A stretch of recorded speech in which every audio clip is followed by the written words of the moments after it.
Okay, ஜெபம் பண்ணலாம். Brother Karunakaran, நீங்க ஜெபம் பண்றீங்களா? ஓப்பனிங் பிரேயர் நீங்க ஜெபம் பண்ணுங்க. ஓகே பாஸ்டர், ஜெபிப்போம். இரக்கமும் கிருபையும் இருந்த நல்ல தகப்பனே, இந்த நல்ல நாளுக்காக நாங்கள் நன்றி செலுத்துகிறோம். இந்த நாளிலும் கூட எங்களுடைய ஆயுசு நாட்கள்ல கிருபையை நீர் பெருகச் செய்து மது குமாரனாகிய இயேசுவின் நாமத்தினால எங்களுடைய எல்லா அக்கிரமங்களையும் மீறுதல்களையும் மன்னித்து இதுவரைக்கும் நீர் கிருபையை நடத்தி வருகிற எல்லா தேவைகளுக்காகவும் நாங்கள் நன்றி செலுத்துகிறோம். இந்த நாளிலும் கூட ஆண்டவரே, ஒரு வேதத்தை கற்றுக்கொள்ளும்படியே நாங்கள் சகோதர சகோதரிகளாய் நாங்கள் மறுபடியும் கூடியிருக்கிறோம். எங்களுக்கு நல்ல ஞானத்தையும் அறிவியின் தந்து இதை ஞானமாய் கற்றுக்கொள்ள கிருபை பாராட்டுங்கப்பா. இதை கற்றுக் கொடுக்கக்கூடிய ஆசிரியரையும் ஒரு கருத்துல ஒப்பு கொடுக்கிறோம். நீர் என்ன நோக்கத்திற்காக அதை கொடுத்தீங்களோ அந்த நோக்கத்தை எடுத்து பரிசுத்த ஆவியினுடைய ஆளுகையினால் அதை எங்களுக்கு போதிக்க கிருபை பாராட்டுங்க. வருகிற ஒவ்வொருவரும் ஒரு மனதோடு ஏக சிந்தையோடும் இதை கற்றுக்கொண்டு வாழ்க்கையில் அபியாசப்படுத்த கிருபை பாராட்டு ஒப்பு கொடுக்கிறோம், அர்ப்பணிக்கிறோம். எங்களுக்காக சிலுவையில் அறியப்பட்ட இயேசுவின் நாமத்தில் ஜெபிக்கிறோம் எங்கள் பிதாவே, amen. Amen. Thank you so much brother. Okay, இப்போ நம்ம வகுப்பை தொடங்க இருக்கின்றோம். நாளை மாலை இல்லைங்களா, சனிக்கிழமை நாளை மாலை 6 மணிக்கு தென்னிந்திய வேதாம கல்லூரி வளாகத்தில் கிறிஸ்மஸ் கண்டாட்டா நிகழ்ச்சி நடைபெறும். நீங்கள் கலந்து கொள்ள முடியாது, இருந்தாலும் நீங்கள் வீட்டில இருந்தே வாட்ச் பண்ணதுக்கு நல்ல ஒரு வாய்ப்பு உங்களுக்கு. நான் குரூப்பில் அந்த லிங்க்கை நான் ஷேர் பண்ணுறேன். உங்களுக்கு ஒரு நேரம் கிடைக்கும் சொன்னால் நீங்கள் அதை வாட்ச் பண்ணலாம். ஓகேங்களா? ஓகே, அதற்காக நீங்கள் ஜெபித்துக் கொள்ளுங்கள். Sir, good evening sir.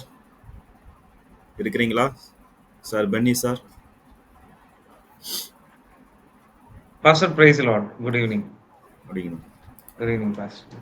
Thank you, sir, for Thank you so joining. much. நீங்க வகுப்பை தொடங்கலாம். Thank you, Pastor. கர்த்தருடைய நாமம் மகிமைப்படுவதாக. தொடர்ச்சியாக இந்த நாளின் வகுப்பிற்கு இணைந்திருக்கின்ற ஒவ்வொருக்காகவும் கர்த்தரை நான் ஸ்தோத்திரிக்கிறேன். தொடர்ச்சியாக நம்ம எபிரேய நிருபத்திலிருந்து காரியங்களை நாம் கற்று வருகிறோம். அதிலே இன்று பொதுவாக இருக்கக்கூடிய ஒரு சில காரியங்களை கற்றுக்கொண்டு நாம் இந்த நாளின் வகுப்பை நாம் பார்க்க போகிறோம். நம்ம எபிரேய நிருபத்தோடு தொடர்புடைய காரியம். உதாரணமாக எபிரேய நிருபத்திலே ஒரு பிரச்சனை இருக்கிறது. என்னவென்று சொன்னால், எபிரேய மார்க்கத்திலிருந்து கிறிஸ்துவை ஏற்றுக்கொண்டவர்கள், எபிரேய மார்க்கத்திலிருந்து கிறிஸ்தவத்தை தழுவிக்கொண்ட அநேகர் இப்பொழுது, அல்லது கிறிஸ்தவ மார்க்கத்திற்கு வந்த அநேக பெயரளவில் இருக்கிறதான கிறிஸ்தவர்களாகிய எபிரேயர்கள் விசுவாசத்தை விட்டு விலகி போனதை பார்த்து இவர்களும் கொஞ்சம் அசைகிறார்கள், ஆட்டம் காணுகிறார்கள். இவர்கள் விசுவாசம் குறைந்து போகிறது, குன்றி போகிறது. அப்போ இந்த எபிரேய நிருபம் ஆக்கியோன் ஒன்றை சொல்லுகிறார். அது என்னவென்று சொன்னால், பழைய உடன்படிக்கையை பார்க்கிலும் புதிய உடன்படிக்கையானது சுப்பீரியர். புதிய உடன்படிக்கை மகத்துவமானது. இது புதிய உடன்படிக்கையின் காலகட்டம். பழைய உடன்படிக்கைக்கு ஏற்ற அல்லது பழைய உடன்படிக்கைக்கு ஏற்றதாயிருக்கின்ற நியாய பிரமாணத்தை காட்டிலும் புதிய உடன்படிக்கையின் மத்தியஸ்தர் நமக்கு இருக்கிறார் என்று சொல்லி புதிய உடன்படிக்கையை உயர்த்தி காண்பிக்கிறார். அப்போ நமக்கு ஒரு கேள்வி, இந்த சபைக்கும் புதிய உடன்படிக்கைக்கும் என்ன தொடர்பு என்பதை நாம் கற்றுக்கொள்ள வேண்டும். சபைக்கும் புதிய உடன்படிக்கைக்குமான தொடர்பு என்ன என்பதை நாம் இன்று பார்க்க போறோம். அதுல வித்தியாசமான கண்ணோட்டங்கள் வேத வல்லுநர்களுக்கு இடையே இருக்கிறது. பழைய உடன்படிக்கைக்கும் சபைக்கும், மன்னிக்கணும், புதிய உடன்படிக்கைக்கும் சபைக்கும் உரிய ஒரு தொடர்பை பற்றி அநேக வேத வல்லுநர்களுக்கு வித்தியாசமான கருத்துக்கள் இருக்கிறது. கவனிக்கத்தக்க வகையிலே ஒரு 5 கண்ணோட்டங்களை நாம் இன்று பார்க்க போறோம். முதலாவது என்ன சொல்லுகிறார்கள் என்று சொன்னால், இஸ்ரவேல் என்கின்ற தேசம் இருந்தது. இப்போ அந்த இஸ்ரவேலின் தேசம் இருந்த அந்த இடத்தில் இப்பொழுது சபை இருக்கிறது என்று சொல்லுகிற ஒரு கண்ணோட்டம். அப்படின்னா என்ன? சபைக்கு புதிய உடன்படிக்கைக்கும் என்ன தொடர்பு? பழைய உடன்படிக்கையை தேவன் இஸ்ரவேல் ஜனத்துக்கு கொடுத்திருந்தார், இஸ்ரவேல் தேசத்துக்கு கொடுத்திருந்தார். இப்பொழுது புதிய உடன்படிக்கையிலே என்ன நடக்கின்றது? இஸ்ரவேல் தேசத்தை முழுவதுமாக அப்புறப்படுத்தி இஸ்ரவேல் தேசம் இருந்த இடத்திலே இப்பொழுது சபை இருக்கிறது. சபையானது புதிய எருசலேம் அல்லது சபை புதிய ஆவிக்குரிய இஸ்ரவேலர்கள். இனி இஸ்ரவேலர்கள் என்கின்ற தேசம் இல்லை, இனி அந்த இடத்தை தான் சபை நிரப்பி இருக்கிறது. ஆகவே சபைதான் இந்த புதிய உடன்படிக்கையின் நிறைவேறுதலாய் இருக்கிறது என்று சொல்லி ஒரு கண்ணோட்டம் இருக்கு. முதலாவது கண்ணோட்டம் இதை நீங்க குறிச்சு வச்சுக் கொள்ளுங்க, இல்ல நீங்க மனதில் வைத்துக் கொள்ளுங்கள்.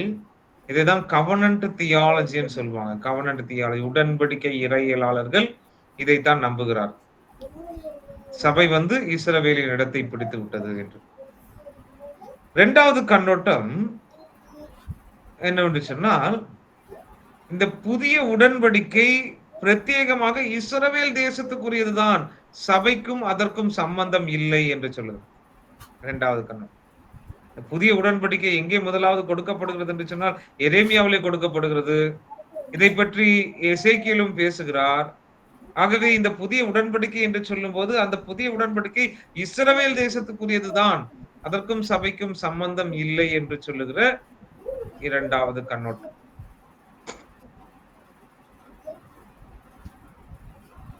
இது நம்ம இன்னைக்கு ஒரு எக்ஸசைஸா பார்க்க போறோம். அதனால நீங்க இதை குறிச்சு வச்சுக்கோங்க. அப்பதான் நான் கொடுக்கிற வசனங்களை படிக்கும் போது நீங்களே அதை சொல்லணும், எது கரெக்டா இருக்கும் அப்படின்னு நீங்களே பார்த்து. முதல் இஸ்ரவேலின் இடத்தை சபை பிடித்து விட்டது. இஸ்ரவேல் இருந்த இடம் இனி இல்லை, இஸ்ரவேலுக்கு இல்லை, இனி இஸ்ரவேலுக்கு பதில் சபை. அப்படின்னா புதிய உடன்படிக்கை சபைக்குரியது. அதாவது இஸ்ரவேலுக்கு கொடுக்கப்பட்டது. ஆனால் இஸ்ரவேல் இப்பொழுது இல்லாதபடினாலே, இஸ்ரவேலின் இடத்தை சபை பிடித்திருக்கிறபடினாலே சபைக்கு தான் அந்த புதிய உடன்படிக்கையானது, உடன்படிக்கையின் ஆசீர்வாதம் அல்லது நிறைவேறுதல் சபைக்குரியது என்று சொல்லுகிறார். இரண்டாவது கண்ணோட்டம் என்னவென்று சொன்னால், இல்லை இல்லை, புதிய உடன்படிக்கை பிரத்யேகமாக இஸ்ரவேல் தேசத்துக்கு தான் கொடுக்கப்பட்டுச்சு அப்படின்னு சொல்ற ஒரு கூட்டம் இருக்கு.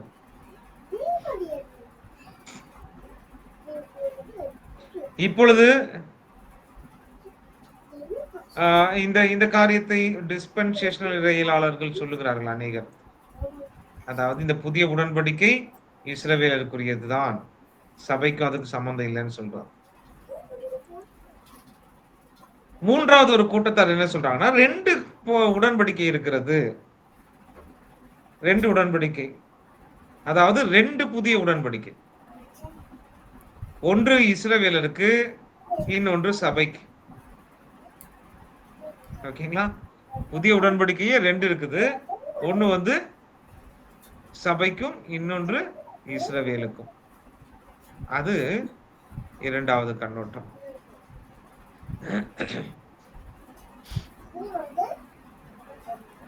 மன்னிக்கணும், மூன்றாவது கண்ணோட்டம். மூன்றாவது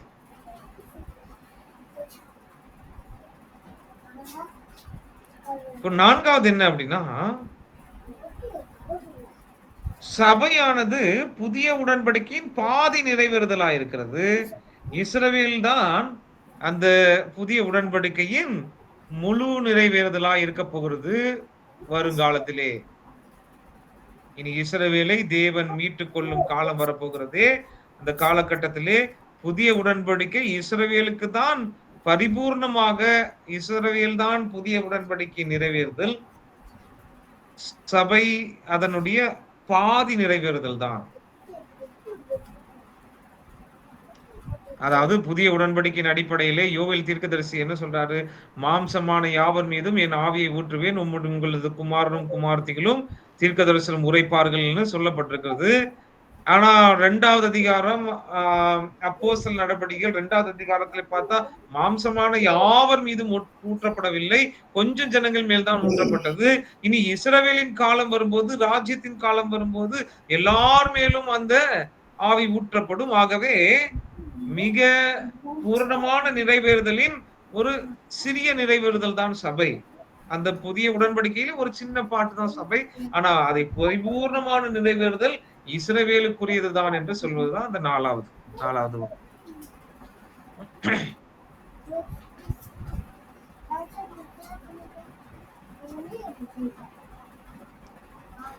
இப்போ 5வது என்னவென்று சொன்னால், ஒரே ஒரு புதிய உடன்படிக்கை தான். அது இஸ்ரவேல் தேசத்துக்குரியது. அதுவும் இஸ்ரவேல் தேசத்தாரில் வருங்காலத்திலே நிறைவேற்றப்படும். வருங்காலத்தில் நிறைவேற்றப்படுகிற அந்த புதிய உடன்படிக்கையிலே ஒரு சிறிய பகுதியை சபை எடுத்திருக்கிறது. சபைக்கு புரியுதுங்களா? சபைக்கு சின்ன ஒரு பகுதி, அந்த நிறைவேறுதல்ல சின்ன பகுதி சபைக்கு. பின்பு பரிபூர்ணமாக இஸ்ரவேலர் அந்த புதிய உடன்படிக்கை நிறைவேறுதலை இஸ்ரவேலில் தான் நாம் காணப்போகிறோம். இப்ப பாருங்க, 4வதும் 5வதுக்கும் என்ன வித்தியாசம் அப்படின்னா, புதிய உடன்படிக்கை பார்ஷியலா சபையிலே ஃபுல்ஃபில் ஆயிருச்சு.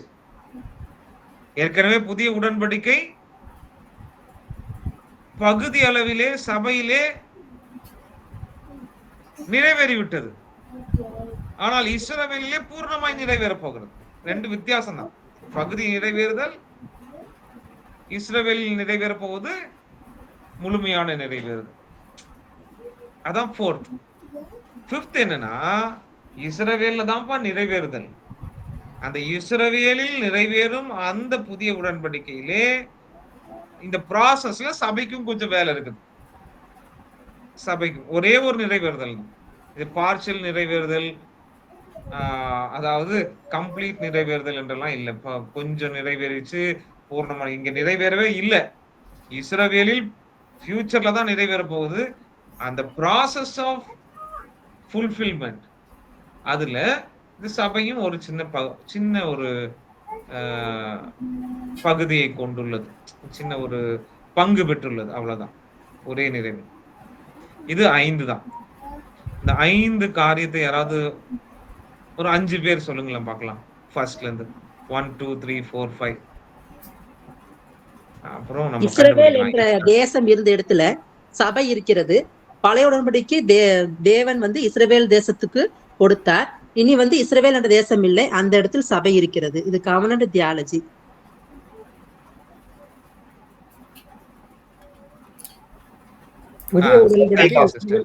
புதிய உடன்படிக்கை. ஓகே. இரண்டாவது புதிய உடன்படிக்கை இஸ்ரவேல் தேசத்துக்கு தான் கொடுக்கப்பட்டது. ஓகே. மூன்றாவது புதிய உடன்படிக்கை இருக்கிறது. ஒன்று சபைக்கும் இன்னொன்று இஸ்ரவேல். ஓகே. நான்காவது சபையானது புதிய உடன்படிக்கை அது பரிபூர்ணமாக்கப்படும் என்று. ஓகே. பரிபூர்ண நிறைவேறுதல் இஸ்ரவேலிலே, ஆனால் partially fulfilled in church. Okay. ஐந்தாவது ஒரே ஒரு உடன்படிக்கை தான் அது இஸ்ரவேலுக்குரியது. அதுல ஒரு பங்கு, ஒரு சிறு பகுதி தான் சபை. Very good, thank you so much. இப்போ நான் ஒரு சில வசனங்களை கொடுப்பேன். அந்த வசனங்களை நீங்க அமைதியா படிங்க. நீங்களே பைபிள் எடுத்து படிங்க. இப்போ அந்த வசனங்களை படிச்சுட்டு இந்த 5ல எது கரெக்டா இருக்கும்னு சொல்லி நீங்க கண்டுபிடிக்கணும். ஓகேங்களா? வசனங்களை நான் தர்றேன். அந்த வசனங்களை படித்து விட்டு இந்த வசனங்களிலே இந்த வசனங்களின் அடிப்படையிலே எது சரியானதா இருக்கும் என்பதை நம்ம பார்க்கணும். முதலாவது எபிரேயர் 8:6 குறித்து வைத்துக் கொள்ளுங்கள். எபிரேயர் 8:6. அடுத்தது எபிரேயர் 4:14. எபிரேயர் 8:1.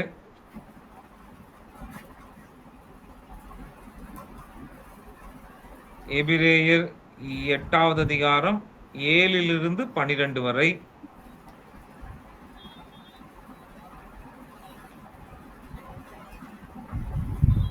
எபிரேயர் 10வது அதிகாரம் 15 18 வரை.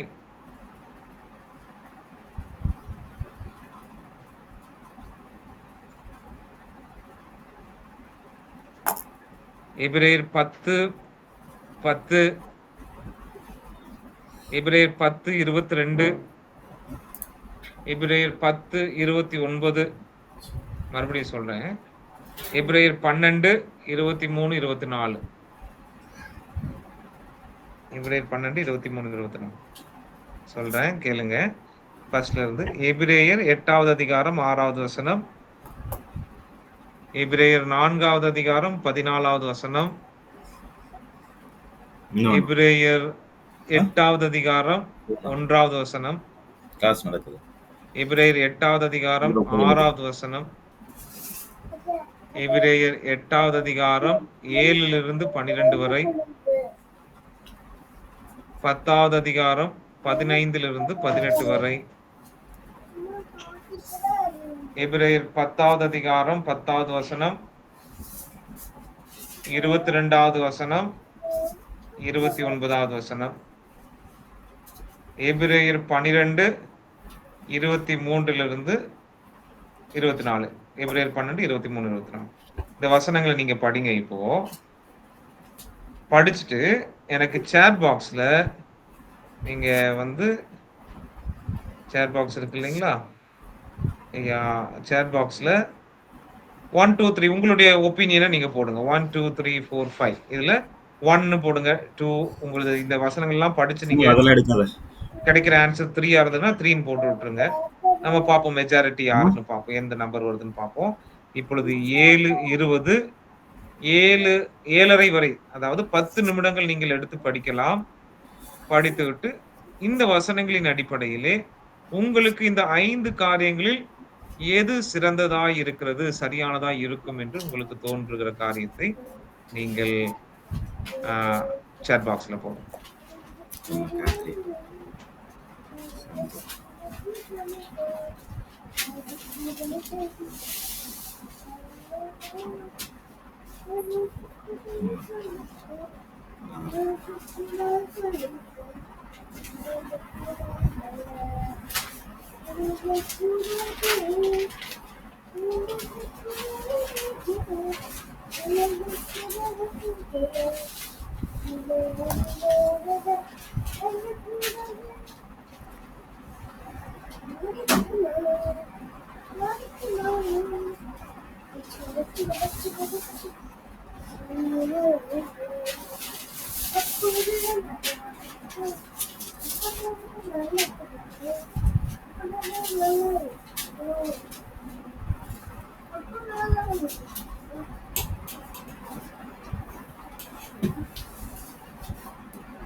சிஸ்டர்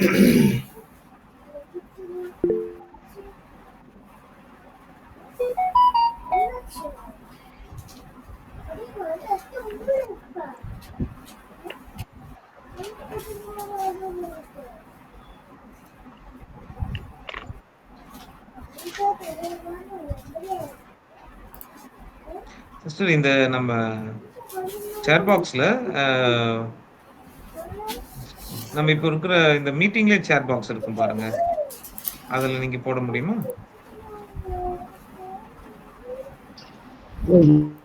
வாட்ஸ்அப் குரூப்ல போட இல்ல அந்த ஒரு மெசேஜ் பாக்ஸ் இருக்கு பாருங்க, இந்த இந்த கூகுள் மீட்லயே, அதுல நீங்க சென்ட் பண்ணுங்க. அதை பார்க்கறதுக்கு வந்து ஈஸியா இருக்கும்.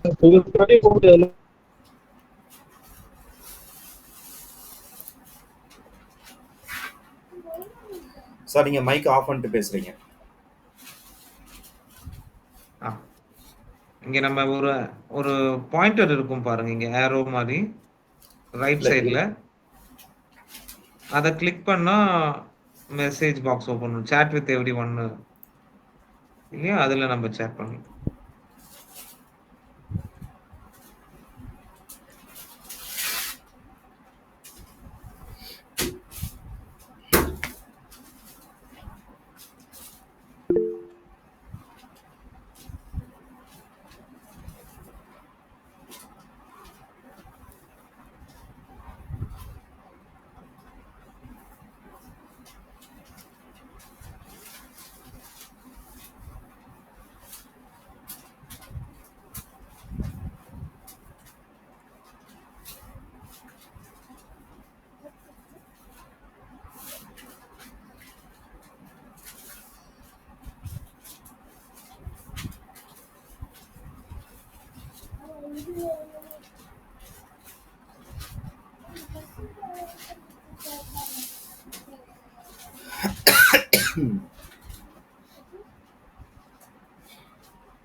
ஹலோ,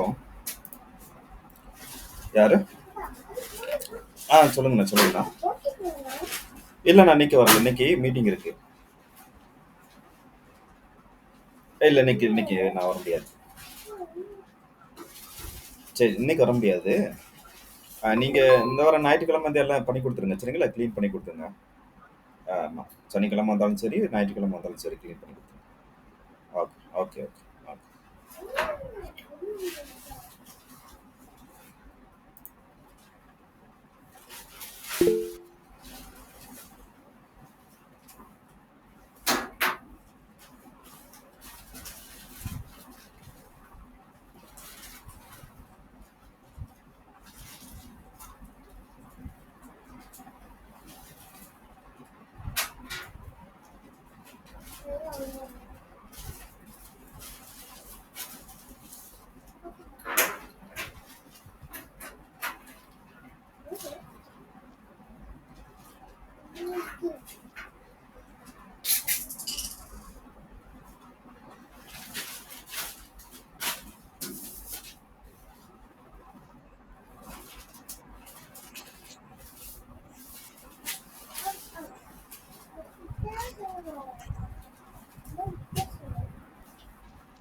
2 நிமிஷம் இருக்கு. நீங்க படிச்சீங்கன்னா நீங்க இதுல சேட் பாக்ஸ்ல உங்களுடைய நம்பர் நீங்க போங்க.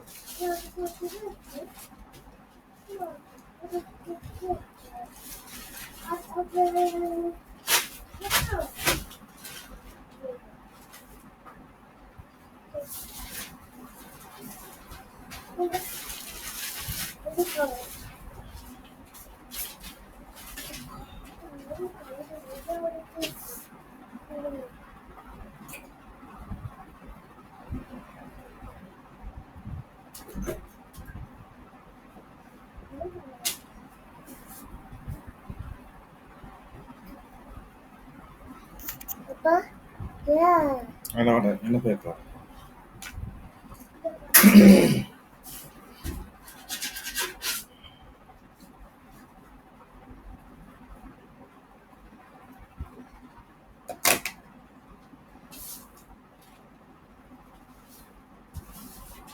நீங்க உங்களுடைய ஆன்சரை நீங்க போடலாம்.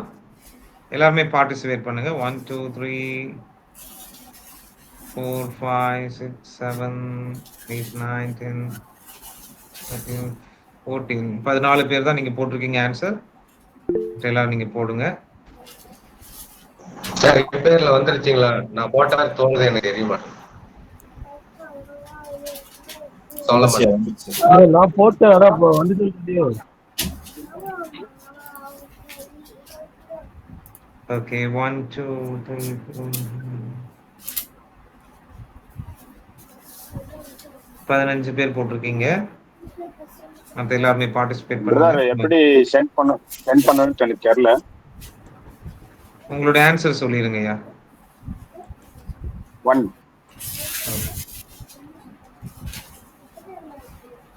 ஓகே, நம்முடைய 10 நிமிஷம் முடிஞ்சது. இப்போ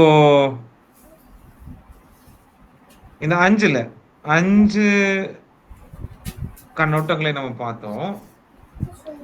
நாம ஒரு சில வசனங்களையும் நாம் பார்க்கிறோம் எபிரேயர்ல இருந்து. இந்த எபிரேயரில் கொடுக்கப்பட்டிருக்கிற வசனங்களின் அடிப்படையிலே ஆன்சர் என்னன்னா 1 கிடையாது.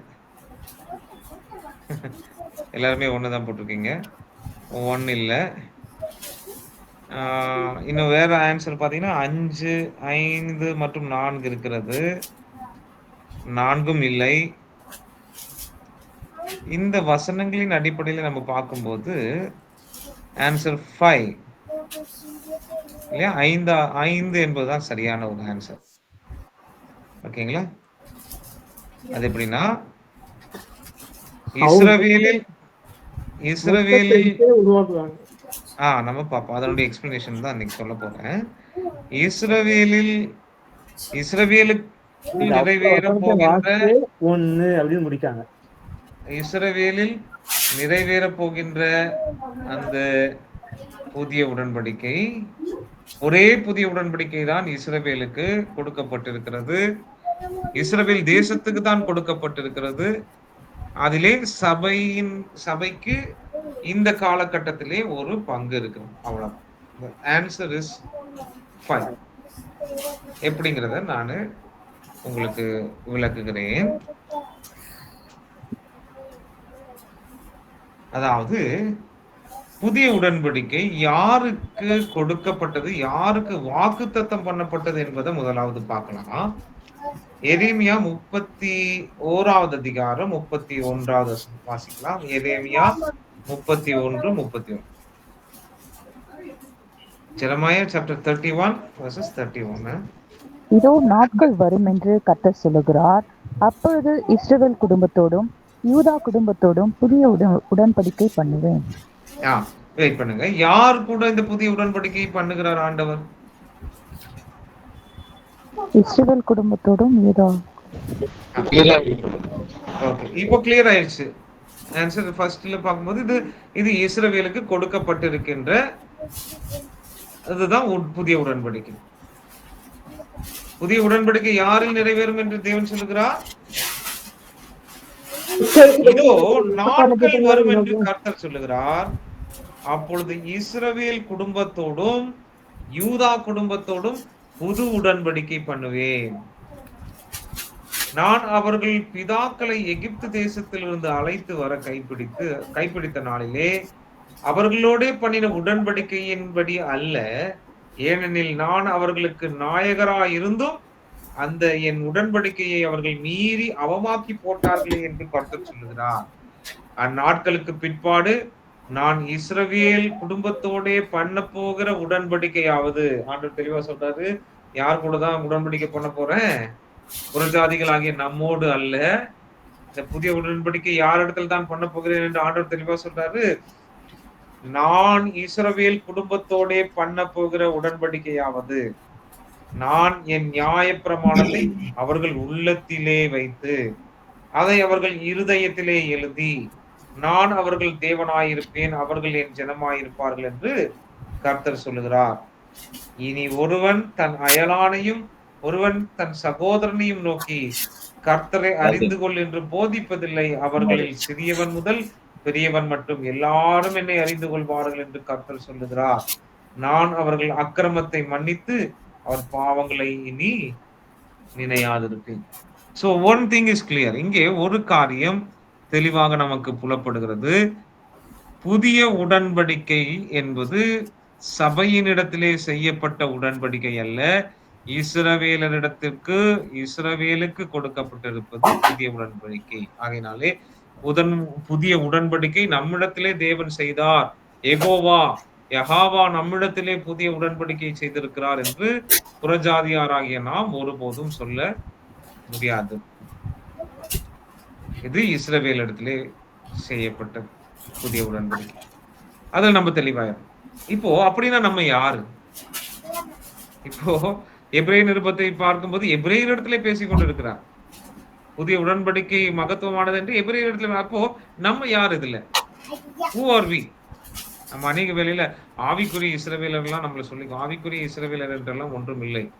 ஓகேங்களா? இஸ்ரவேல் என்பது மாம்சத்துக்குரியவர்கள், மாம்சத்தின்படி ஆபிரகாமின் சந்ததியாய் இருக்கிற இஸ்ரவேல் என்றுதான் பவுல் சொல்லுகிறாரே ஒழிய ஆவிக்குரிய இஸ்ரவேல் என்று சொல்லி நாம் அழைக்கப்படுவது இல்லை.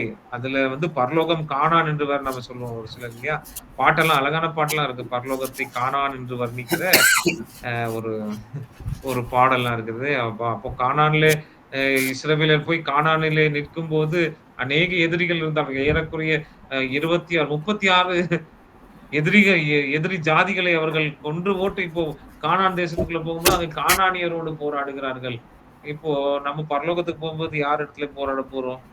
அங்க யாராவது நம்மளுடைய எதிரிகள் இருப்பார்களா? இல்லையா? ஆகவே பரலோகம் என்பது ரெஸ்ட். ஒரு வகையிலே நாம் காணான் என்று சொல்லி நம்ம அது ரெஸ்ட் என்று சொன்னாலுமே அது கானானை காட்டிலும் மகா பெரியது என்றுதான் இங்கே எபிரேய நிருபாக்கியம் சொல்றார். ஏன்னா கானான்ல கிடைச்சது ஒரு ரெஸ்ட் கிடையாதுப்பா. யோசுவா அவங்கள ரெஸ்ட்டுக்கு கொண்டு போனா, யோசுவா உங்களை இலைப்பாறுதல் கொண்டு போனா நினைச்சிட்டு இருக்கிறீங்களா? யோசுவா உங்களை இலைப்பாறுதலுக்கு கொண்டு போகவில்லை. கானான் ஒரு இலைப்பாறுதல் அல்ல, அதை காட்டிலும் வேறொரு இலைப்பாறுதலை தேவன் நமக்கு வைத்திருக்கின்றார் என்றுதான் சொல்றாரு. கானானை காட்டிலும் பல மடங்கு உயர்த்தி வைத்திருக்கிறார் நம்முடைய இலைப்பாறுதலை தேவன். ஆக நெக்ஸ்ட் பாயிண்ட், இப்போ அடுத்து நம்ம எப்படி யோசிக்கணும், என்ன யோசிக்கணும் இந்த வசனங்கள்லே? அப்படின்னா நம்மளுடைய பங்கு என்ன? இப்போ ஆதி முதல் நீங்க யோசிச்சு பாருங்களேன். ஆரம்பம் முதற் கொண்டு தேவன் யாரை அழைக்கின்றார்? ஆபிரகாமை அழைக்கின்றார், ஈசாக்கை அழைக்கின்றார், யாக்கோபை அழைக்கின்றார். யாக்கோபின் 12 பிள்ளைகளை கோத்திர பிதாக்களாக இருக்கின்றார்கள். அவர்களில் ஆசாரியர்கள் உண்டாயிருக்கின்றார்கள். இஸ்ரவேலருக்காக தேவன் அதாவது இந்த ஜனத்தை எனக்கு என்று ஏற்படுத்தினான், இவர்கள் என் துதியை சொல்லி வருவார்கள் என்று எந்த ஜனத்தை பற்றி பேசுகிறார்? புறஜாதியாராகிய நம்மை பற்றியா? நாமெல்லாம் அந்த லிஸ்ட்லயே கிடையாது. அங்க இருந்தது யாரு? இஸ்ரவேலை பற்றி தான். இந்த ஜனத்தை எனக்கென்று ஏற்படுத்தினேன், இவர்கள் என் துதியை சொல்லி வருவார்கள் என்று அங்கே தான் அழைத்த இஸ்ரவேல் தேசத்தை பற்றி தான் பேசிக் கொண்டிருக்கின்றார். இன்னும் ஆண்டவர் சொல்றாரு, மேசியா வருவார், உங்களது மேசியா வருவார், மேசியா வருவார், என் தாசனாகிய மேசியா வருவார், என் தாசனை அனுப்புவேன் அப்படின்னு சொல்றாரு. யாரை பார்த்து சொல்றாரு? நீங்க பேசுறது ஆட்டோமேட்டிக்கா டைப் ஆயிட்டு இருக்கு சார், அது கீழ டிஸ்ப்ளே ஆயிட்டு இருக்கு. ஓகே, நல்லதானே? அது உங்களுக்கு ஆஃப் பண்ணிடலாமா? எனக்கு டிஸ்ப்ளே ஆகல இங்க. இங்கிலீஷ்ல நீங்க ப்ரோனன்சியேஷன் இங்கிலீஷ் வராதனால வேற ஏதோ. Okay okay fine. அது ஐயா அது அவரு ஆஃப் பண்ணணும். யாரோட போன்ல வருதோ அவர் ஆன் பண்ணிருப்பார் கேப்ஷன், அவர் ஆஃப் பண்ணாதான் அது நீங்க, இல்லைன்னா அவர் ஒரு டைம் கட் பண்ணிட்டு உள்ள வர சொல்லுங்க. ஐ திங்க் நம்ம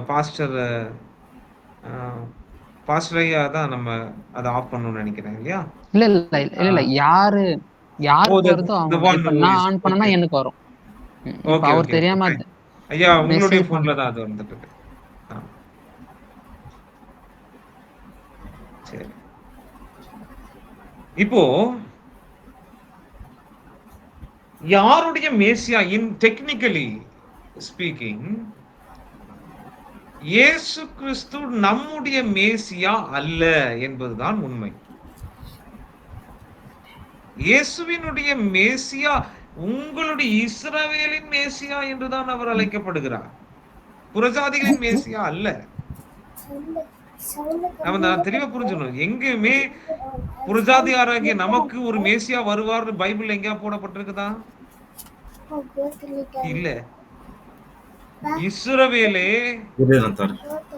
உனக்கான மேசியா வருவார் என்று தான் ஆண்டவர் சொல்றார். அதனால்தான் நான் என் ஜனங்களிடத்திற்கு வந்தேன்னு இயேசு சொல்றாரு. நம்மளை பார்த்தா சொல்றாரு, காணாமல் போன ஆடுகளாக இஸ்ரவேல் இடத்திற்கு நான் வந்திருக்கிறேன். இஸ்ரவேல் இடத்துல மேசியா வந்தாருன்னு சொல்லுங்கன்னு சொல்றாரு ஒழிய. அதனால்தான் மேசியாவை பத்தி சொல்ற செய்தி 70 பேர்த்த ஆண்டவர் என்ன பண்றாரு, 70 பேரை தெரிந்து கொண்டு மேசியா வந்துட்டாருன்னு ராஜ்யத்தை பத்தி சொல்லுங்கப்பா, ஆனா இஸ்ரவேலுக்கு வெளியே போய் சொல்லிடாதீங்கிறார். காரணம் என்ன? புறஜாதியாருக்கு நான் வரலப்பா, என்னுடைய பிள்ளைகள் இடத்துல வந்து பிள்ளைகளுடைய அதாவது அப்பத்தை தூக்கி நாய்க்குட்டிகளுக்கு போடுவது எப்படி அப்படிங்கிறார் ஆண்டவர். அதனால்தான் இஸ்ரவேலின் மேசியா தான் என்பதை நிரூபிப்பதற்காகத்தான் இஸ்ரவேலுக்குள்ள மாத்திரம் அற்புத அடையாளங்களை செய்கிறார். ஒரு சில அங்கங்க ஒரு சில அந்த புறஜாதியார் உள்ள நுழையிறாங்க. அதுதான் நம்ம. ஓகேங்களா? அங்க நாய்க்குட்டிகளுக்கு போடுவது எப்படி? சரி, இஸ்ரவேலிலும் இப்படிப்பட்ட விசுவாசத்தை நான் காணேன் என்று சொல்லி பார்க்கவில்லையே அப்படின்னு சொல்றோம். அது எதுக்கு அப்படின்னா, இஸ்ரவேலுக்கு ஒரு டீச்சிங் நடக்குதாங்க. ஏன்னா இயேசு செஞ்ச அற்புதம் எல்லாத்தையும் பார்த்த ஜனங்கள் இயேசுவை விசுவாசிக்க தயங்குகிறார்கள். அப்பொழுது நடுவில் ஒரு சில இந்த புறஜாதியாரை உள்ள விட்டு ஆண்டவர் என்ன பண்றாரு, சுகப்படுத்திட்டு சொல்றாரு, இஸ்ரவேலுக்குள்ளும் இப்படி நான் விசுவாசத்தை காணவில்லையே. டீச்சிங் நடக்குதாங்க, வேற ஒண்ணும் இல்லை. ஓகேவா? நம்முடைய மேசியா என்று அவர் எங்குமே தன்னை பற்றி சொல்லவில்லை. யெகோவா தேவனும் புறஜாதிகளின் மேசியாவாக இயேசுவை அனுப்பவும் இல்லை. புரியுதுங்களா? அதனால தான் யூத கோத்திரத்திலே இயேசு கிறிஸ்து பிறக்கிறார். வேற எங்கேயுமே வேற எங்கேயும் நம்ம அப்படி பார்க்க முடியல பாருங்க. வேற புறஜாதியாருடைய எந்த ஒரு கனெக்ஷனும் அவர் இந்த பூமியில வாழ்ந்த போது இருந்ததாக நாம் பார்க்கவில்லை. அதனாலதான் இப்போ எருசலேமுக்கு இயேசு தன்னுடைய சீஷர்களை எல்லாம் கொண்டு போய் கொண்டிருக்கும் போது சீஷர்களுக்கு ஒரு எண்ணம் என்னவென்று சொன்னால், இவர் எருசலேமுக்கு போகிறார், எருசலேமிலே நம்முடைய மேசியா ராஜ்யத்தை ஸ்தாபிக்க போகிறார் அப்படின்னு நினைச்சிட்டு இருக்கிறான். அதனாலதான் அது எருசலேமுக்குள்ள போன உடனே இஸ்ரவேல் ஜனங்கள்லாம், ஏன்னா இவரை பத்தி நல்லா கேள்விப்பட்டாங்க.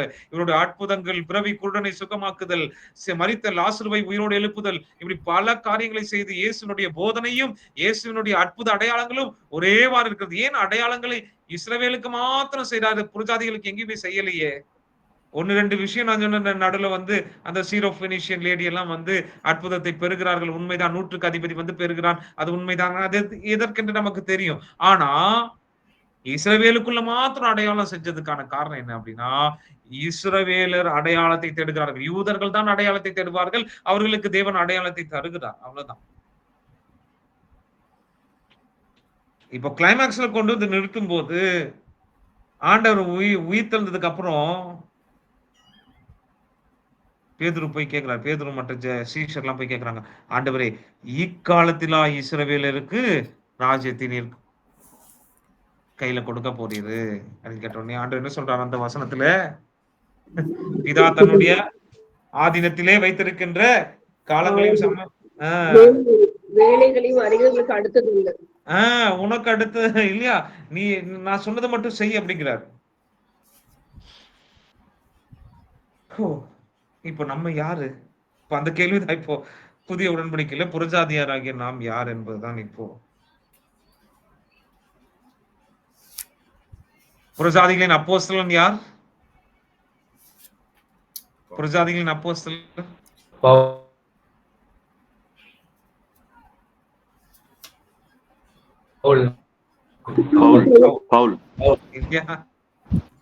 அதிகாரத்திலே ஆரம்பித்து விட்டது.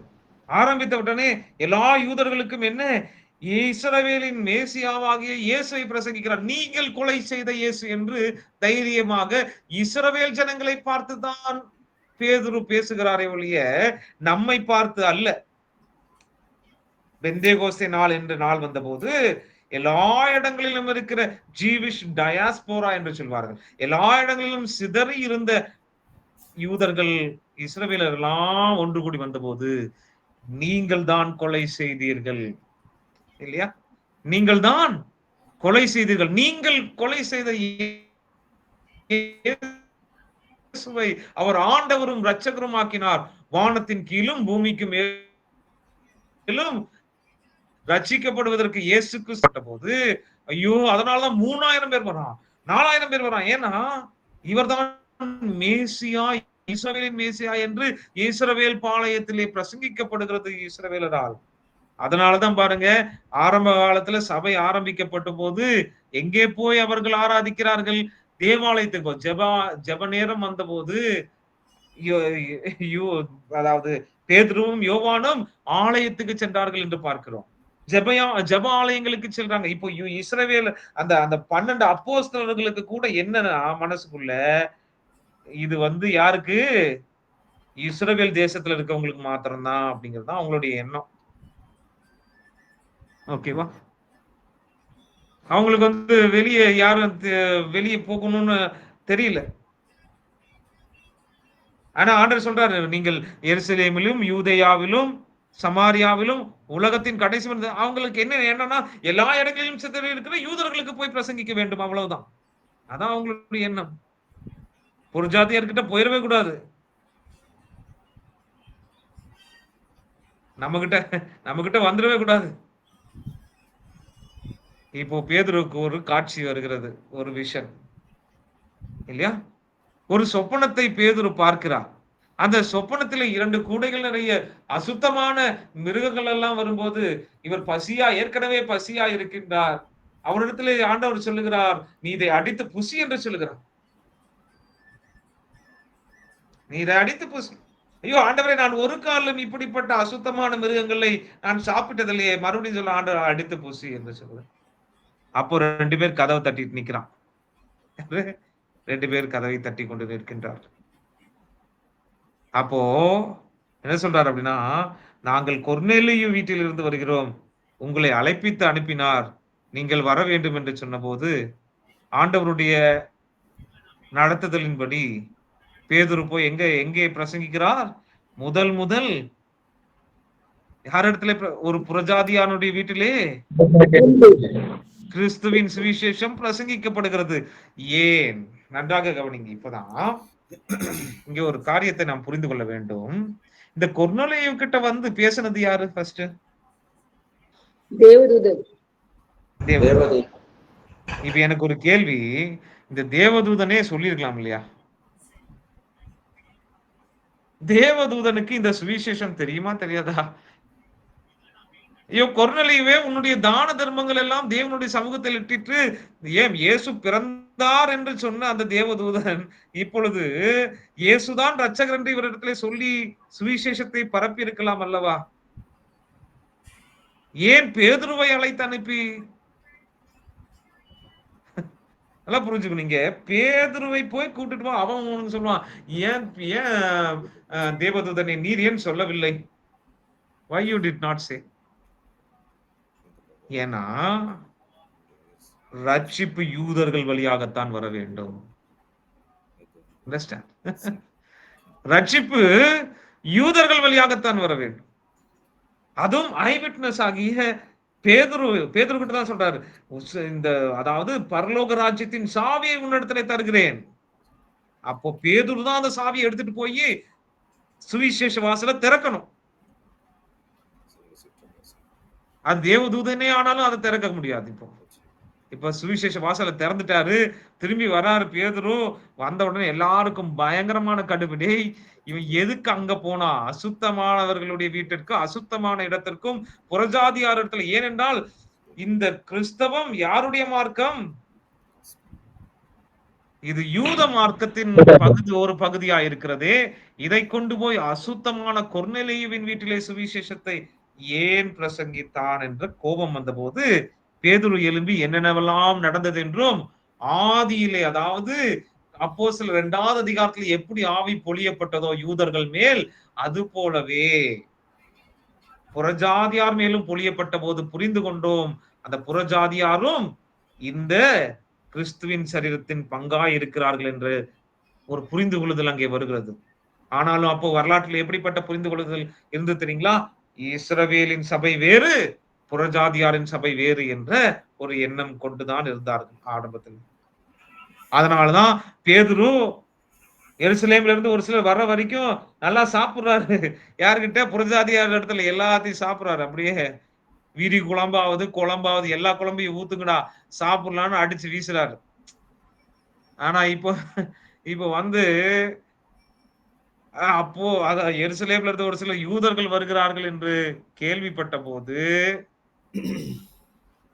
இவர் அப்படியே ஆக்ட் பண்றாரு. நான் சாப்பிடலையே, நான் தானே யூதன், எனக்கு அவங்களுக்கு சம்பந்தம் இல்லையே. ஊஆர்வி. இப்ப என்னுடைய கேள்வி என்ன, நாம் யார் இதிலே?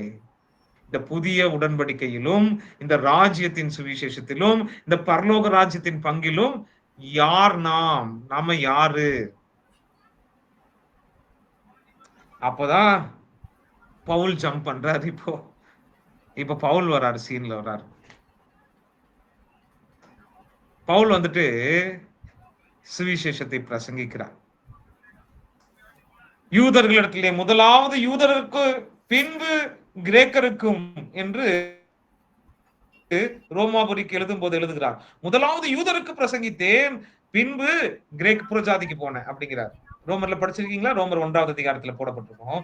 முதலாவது யூதருக்கு தான் ஜபாலயங்கள்ல போய் நம்ம பவுல் பேசுறாரு. ஆனா அவங்க பவுலை நிராகரித்த உடனே அவர் என்ன சொல்றாரு? அவர் எங்க போறாரு? புறஜாதியின் இடத்திலே போறாரு. காரணம் என்ன? இது புதிய உடன்படிக்கை இஸ்ரவேலருக்கானது தானே. அங்கேதான் பவுல் சொல்றாரு, எனக்கு ரகசியம் வெளிப்படுத்தப்பட்டது என்று சொல்லுகிறார். என்ன வெளிப்படுத்தப்பட்டிருக்கிறது? I have been entrusted with a mystery. நான் என்னிடத்திலே ஒரு ரகசியம் கொடுக்கப்பட்டிருக்கிறது. அதுவரை இஸ்ரவேலின் மற்ற எந்த அப்போஸ்தலருக்கும் கொடுக்கப்படாத ஒரு ரகசியத்தை பவுல் என்ன சொல்றார்? என்னிடத்திலே ரகசியம் ஒப்புவிக்கப்பட்டது. வா, என்னிடத்திலே ரகசியம் ஒப்புவிக்கப்பட்டது.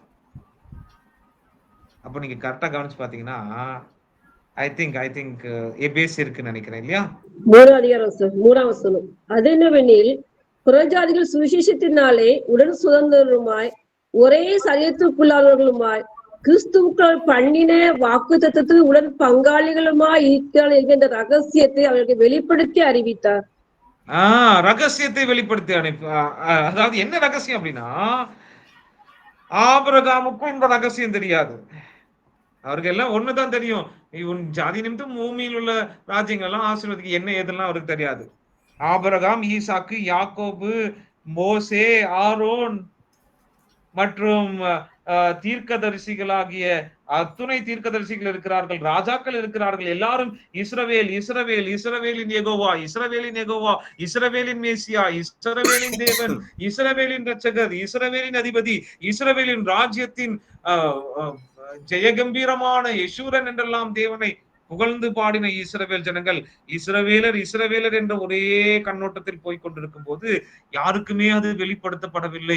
இந்த பிளான்ல புறஜாதியார் இருக்கான்னே தெரியாது யாருக்கும். அதான் ரகசியம். முன்பு மறைக்கப்பட்டு பின்பு வெளிப்படுத்தப்படுகிறதா ரகசியம். இப்ப என்ன ஆகுது? இஸ்ரவேல் என்று சொல்வது போல இயேசுவும் வந்து சொல்லுகிறார், என்ன காணாமல் போன ஆடாக இஸ்ரவேல் இடத்துல போங்க, வெளியே எங்கேயும் போகாதீங்கிறாரு. இது எல்லாத்துலயும் ஒரு பிளான் மறைக்கப்பட்டிருக்கு. ஒரே ஒரு பிளான் என்ன மறைக்கப்பட்டிருக்குது? எல்லாமே இஸ்ரவேல் தேசத்துக்கு கொடுக்கப்பட்ட வாக்குத்தத்தங்கள் நிறைவேறி கொண்டே இருக்கிறது. ஆனால் அங்கே பவுல் சொல்லுகிற ஒரு வார்த்தை மிக அருமையா இருக்கும். மகிமையின் நம்பிக்கையாக கிறிஸ்துவானவர் உங்களுக்குள் வாசமாயிருப்பதே அந்த ரகசியம். புறஜாதியை பார்த்து கேட்கிற சொல்றார். புறஜாதியாராக ஆகிய நம்மை பார்த்து மிக அருமையான ஒரு வார்த்தை சொல்றாரு. ஐயா, இது மகிமையின் நம்பிக்கை. இந்த நம்பிக்கை இஸ்ரவேலுக்குரியது. இஸ்ரவேலருக்கான வாக்குத்தத்தங்கள், இஸ்ரவேலுக்கான வழி, இஸ்ரவேலுக்கான எல்லா ஆசீர்வாதங்கள், இது எல்லாரும் ரகசியமா இருக்குது.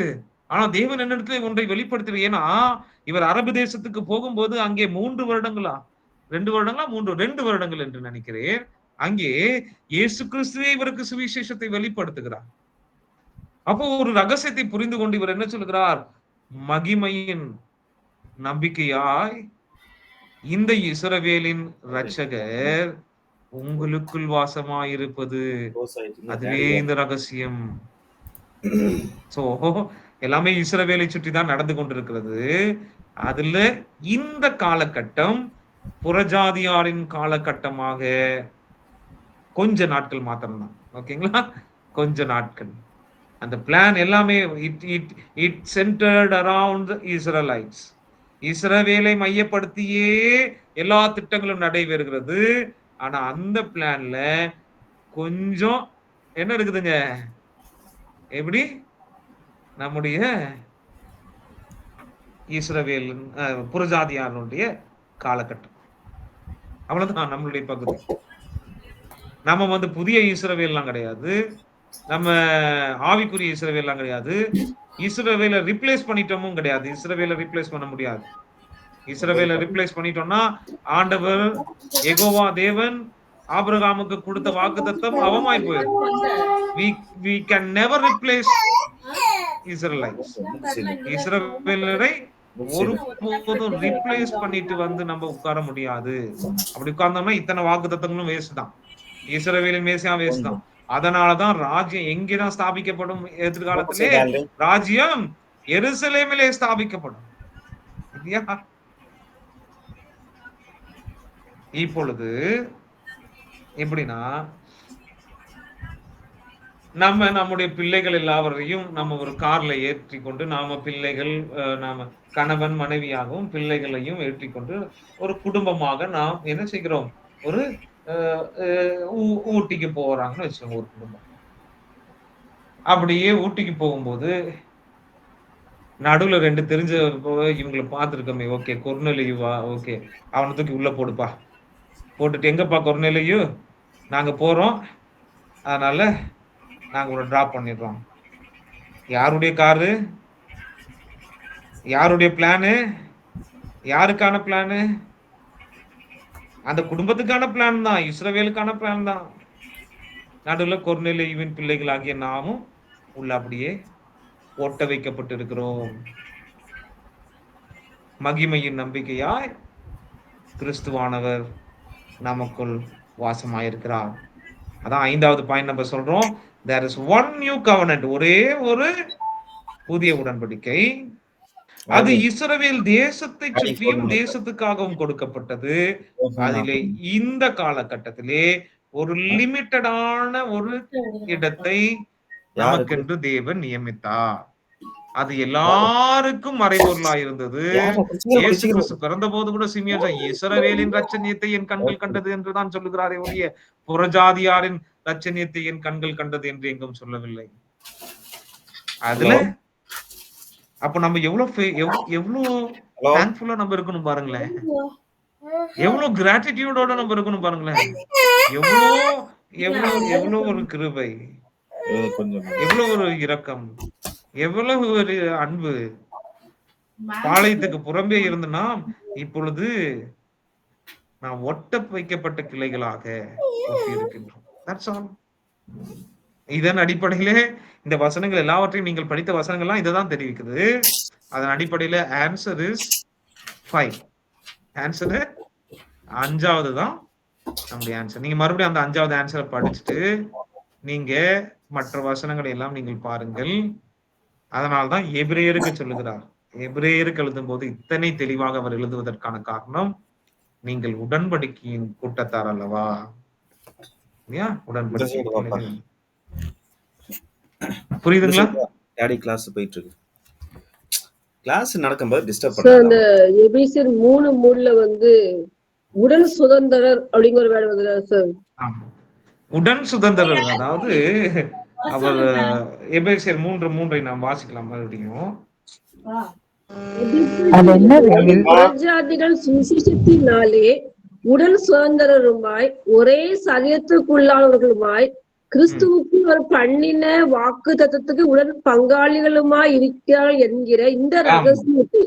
ஆமா, உடன் சுதந்திரமாய். அப்போ இஸ்ரவேலுக்கான சுதந்திரம் தான் அது. மேசியாவும் மேசியாவின் மூலம் வருகிற எல்லா ஆசீர்வாதங்களும் இஸ்ரவேலுக்கான சுதந்திரம் தான். அதுல புறஜாதியாருக்கு கொஞ்ச நாள் கொடுக்கப்படுது பாருங்க.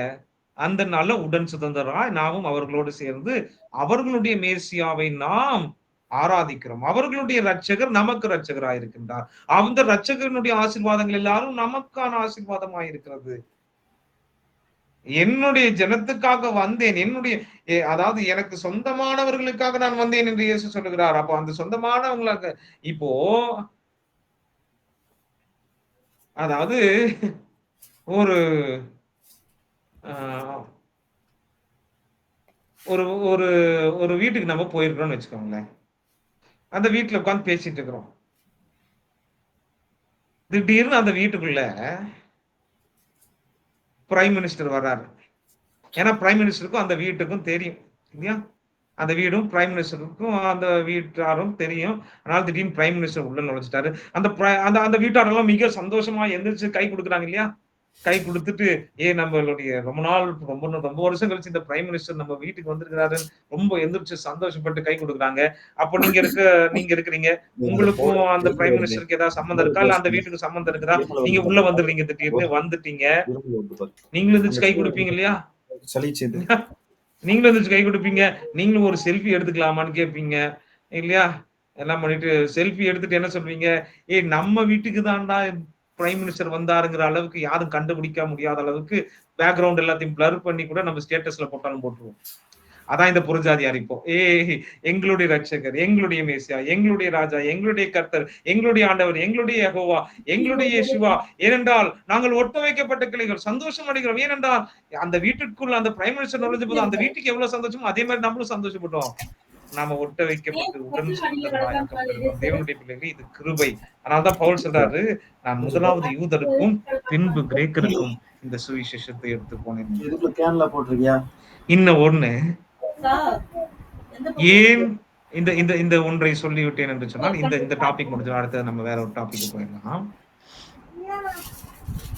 ஏன் முதலாவது யூதருக்கு சுவிசேஷத்தை கொண்டு போனார் என்று சொன்னால், ஒன்று, யூதர்களுக்கு மேசியாவர், யூதர்களுடைய ரட்சகர் அவர், யூதர்களுடைய ஆண்டவர், யூதர்களுடைய வழியிலே பிறந்த யூதர்களுடைய கர்த்தர் அவர். அதனாலே முதலாவது யூதருக்கு பிரசங்கிக்கிறார். இன்னொரு 2வது காரணம் இருக்குது. முதலாவது யூதருக்கு பிரசங்கித்து விட்டு பின்பு புறஜாதியார் இடத்திலே பவுல் பிரசங்கிப்பதற்கான காரணம் என்னவென்று சொன்னால்,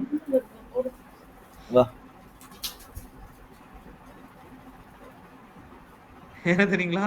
அது கர்த்தருடைய கிருபையை அந்த அளவுக்கு கர்த்தருடைய ரட்சிப்பின் வல்லமையை அந்த வசனம் வெளிப்படுத்தி இருக்குங்க. அந்த வசனத்தை நம்ம படிக்கலாம். ரோமருக்கு எழுதின நிருபம் 1வது அதிகாரம்.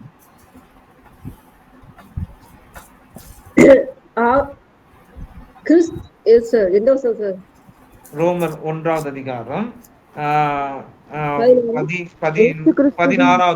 16வது வசனம்.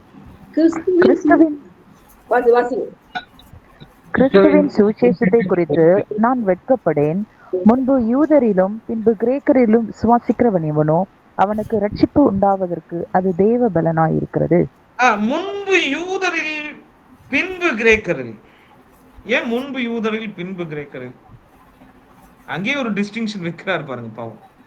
அதே மாதிரிதான் பவுல் நடந்துக்கிறார். முதல்ல அவர் போனது யூதர் இடத்துல தான் போறாரு, அதுக்கப்புறம் தான் கிரேக்கர் இடத்துல புறஜாதி இடத்துல போறாரு. ஏன் அந்த வேறுபாடு அப்படின்னா, அது இந்த யூதர்கள் யாருங்க? இவ்வளவு நம்ம பார்த்து யூதர்கள் உடன்படிக்கையின் பிள்ளைகள், பழைய உடன்படிக்கை ஆகட்டும் புதிய உடன்படிக்கை ஆகட்டும், இந்த யூதர்களுக்கு தான் கொடுக்கப்பட்டது.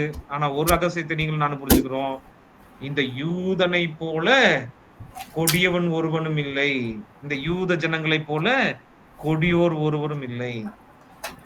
இந்த யூத தேசத்தை போல மிக கொடிய, அதாவது மனித வரலாற்றிலேயே மிகப்பெரிய கொடுமையை அரங்கேற்றிய ஒரு ஜனக்கூட்டம் இருக்கும் என்று சொன்னால் அது யூத ஜனம்தான். அது என்ன கொடுமை? அவர்களுடைய மேசியாவையே சிலுவையில் அறைந்த ஒரு கொடுமை. தேவன் மனுவருவெடுத்து அவர்கள் மத்தியிலே வாசம் செய்தாலும் அவரை பெயல்செபூலினாலே இவன் பிசாசுகளை துரத்துகிறான் என்று சொல்லி தேவனையே அவர்கள் கை நீட்டி அவரை அடித்தும் துப்பியும் அவரை சிலுவையில் அறைந்து, அந்த கொடுமையான சிலுவையில் அவரை அறையும் போது அவரை பார்த்து எள்ளி நகையாடி ஏளனம் செய்த மிகப்பெரிய கொடுமை நடந்திருக்கும் என்று சொன்னால் அது யூத தேசத்தில் தான், யூத மக்களால் தான், யூத மக்கள் மத்தியில் தான் நடந்திருக்கிறது. இப்போ முன்பு யூதரிலும் பின்பு கிரேக்கரிலும் சொல்றதுல ஒரு லாங்குவேஜ் பண் வச்சிருக்காரு. ஒரு விளையாட்டு வார்த்தை விளையாட்டை விளையாடி இருக்கிறார் பவுல். அது என்ன என்று சொன்னால், ஐயா முன்பு யூதரில் விசுவாசிக்கிறான் அப்படின்னா என்ன? இந்த இந்த இந்த இந்த சுவிசேஷம் நான் சொல்ல போறேன் பாருங்க. இந்த சுவிசேஷம் அது மிக கொடியவனையும் ரட்சிக்கும் என்பதற்கு ஒரு சாட்சி என்னன்னா, அது யூதர்களை ரட்சிக்கிறது பாருங்க. எந்த ரட்சகரை அவர்கள் கொண்டார்களோ அந்த ரட்சகர் அவர்களையே ரட்சிக்க வல்லவராய் இருக்கின்றார். ஆனால் புறஜாதியார நீங்க என்னப்பா பண்ணீங்க? ஒண்ணுமே பண்ணல. நீங்க அப்படியே காட்டோலிவ மரமா அப்படியே அலைஞ்சுக்கிட்டு இருந்த ஜனங்க தானே. உங்களை ரட்சிப்பதற்கு அந்த தேவனால் முடியாதா? மிக கொடியோரையும் கயவரையும் கல்லறையும் இந்த சுவிசேஷம் ரட்சிப்பதற்கு பலன் உள்ளது. ஓம்னிபொட்டன்ஸ் ஆஃப் காட் அண்ட் சால்வேஷன் என்று சொல்லுகிறோம். அதாவது ஒரு பாவியை ரட்சிப்பதற்கான சர்வ வல்லமை இயேசு கிறிஸ்துவின் சுவிசேஷத்தில் அடங்கி இருக்கிறது என்று சொல்லுகிறோமே. அதற்கு அத்தாட்சி என்னவென்று சொன்னால், இந்த சுவிசேஷம் யூதனையே ரட்சிக்கிறது. எந்த ரட்சகரை கொன்றானோ அவனையே ரட்சிக்கிறது. இந்த பலி எங்கள் மேலும் ரத்த பலி, இவனுடைய ரத்த பலி எங்கள் மேலும் எங்கள் பிள்ளைகள் மேலும் விளக்கும் என்று சொன்ன போதும் கூட அந்த வார்த்தை நிறைவேறி, எந்த பிள்ளைகள் மீது அவர்களுடைய ரத்த பலி போகும் என்று அவர்கள் கேட்டுக்கொண்டார்களோ அந்த பிள்ளைகளையும் இந்த சுவிசேஷம் ரட்சிக்குதே. புறஜாதியாரே, உங்களை இந்த சுவிசேஷம் ரட்சிக்க வல்லமையுள்ளது என்றுதான் இந்த புறஜாதியாரின் சபையின் தலைநகரமாயிருந்த ரோமாபுரிக்கு இதை பவுல் சொல்ல ஆரம்பிக்கும். இது பாட்டா நமக்கு அப்படியே ஒன்றுதான் தோணும். மகிமையின் நம்பிக்கையே மாறிடாத என் ஏசையா, நாங்கள் ஒட்ட வைக்கப்பட்டவர்களாயிருந்த எங்கள் மீது இவ்வளவு கிருபையா? இல்லையா? That's the grace of God.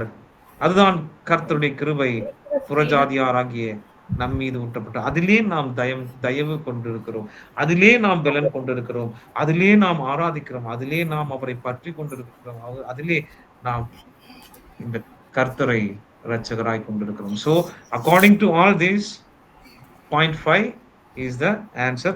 ஒருத்தர் மாத்திரம் 5 சொல்லியிருக்காங்கன்னு நினைக்கிறேன். I really appreciate. Who is that? Catherine Mas Rosie. Aranga? Who is that? Oh, yes, yes. Oh, okay, Pastor. Oh, okay, fine. Thank you so much. And the point 5 is the answer. Okay. நான் ஒரு 3 நிமிடங்கள் நம்ம ஒரு break எடுத்துட்டு நம்ம மறுபடியும் நம்ம class. இங்க வர சொல்லுங்க அவனை. சரி. அனௌன்ஸ் பண்ணி கொடுத்துட்டார்.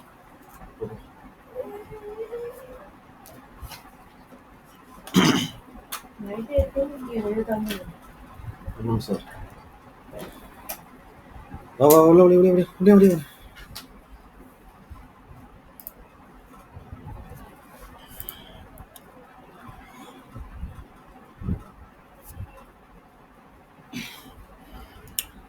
ஓகே, எல்லாரும் இருக்கிறீங்களா? ஓகே, இருக்கிறோம் பாஸ்டர். ஓகே, எல்லாரும் கிளாஸை ஃபாலோ பண்ணுறீங்க, புரியுதுன்னு நினைக்கிறேன். ஓகே, ஒருவேளை உங்கள் கிளாஸை நீங்கள் கவனிச்சும் புரியல அப்படின்னா நீங்கள் சாப்பிட்டு நீங்கள் கேள்வி கேட்கலாம். எந்த இடத்துல உங்களுக்கு புரியலை, என்ன வசனம் புரியலை, ஏதாச்சும் நீங்கள் டவுட்டை கேட்டு நீங்கள் கிளாரிஃபிகேஷன் பண்ணிக்கலாம். ஸோ அவர் சொல்லியும் உங்களுக்கு புரியலை, அடுத்த ஸ்டெப்பும் கூட உங்களுக்கு இருக்குது. ரெக்கார்டட் வீடியோ இருக்குது, அதை நீங்கள் மறுபடியும் லிசன் பண்ணி நீங்கள் புரிஞ்சுக்கொள்ள ட்ரை பண்ணலாம். சரிங்களா? நீங்கள் டைம் வேஸ்ட் பண்ண வேண்டாம். ஒவ்வொரு கிளாஸ்லேயும் வந்து நீங்கள் லேர்ன் பண்ணதுக்கு வந்து முயற்சி பண்ணுங்க. விஷயங்களை வந்து நீங்கள் கற்றுக்கொள்ளணும், அதுதான் வந்து உங்களுக்கு பிரயோஜனமாக இருக்கும். ஓகேங்களா? ப்ளீஸ் அதை ஃபாலோ பண்ணிக்கோங்க.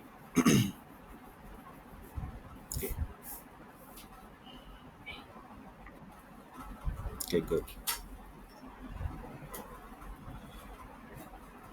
யாராச்சும் லீவு வந்து நீங்கள் என்னால் கிளாஸ் அட்டன் பண்ண முடியல அப்படின்னு சொல்லிட்டு நீங்கள் மெசேஜ் போட்டிங்கன்னா என்னுடைய பர்சனல் நம்பருக்கு வந்து நீங்கள் போடுங்க. சரிங்களா? நீங்கள் குரூப்பில் போடுங்க. பர்சனலாக வந்து என்னுடைய நம்பருக்கு வந்து சார் இன்னைக்கு வந்து ரொம்ப எமர்ஜென்சி, அதனால் இன்னைக்கு நான் அட்டன் பண்ண முடியலன்னு சொல்லிட்டு ஒரு கிளாஸில் 2 கிளாஸ் அவ்வளோதான். அதுக்கு மேலே நீங்கள் லீவ் எடுக்கக்கூடாது. நான் ஏற்கனவே சொல்லிட்டேன். அதுக்கு மேலே நீங்கள் லீவ் எடுத்தீங்கன்னா இந்த பாடத்தில் நிறைய மிஸ் பண்ணுவீங்க. ஸோ அதனால் ரொம்ப எமர்ஜென்சிங்கிற பட்சத்தில் வந்து ஒரு கிளாஸில் 2 கிளாஸ் நீங்கள் மிஸ் பண்ணிக்கலாம், அவ்வளோதான். ஓகேவா?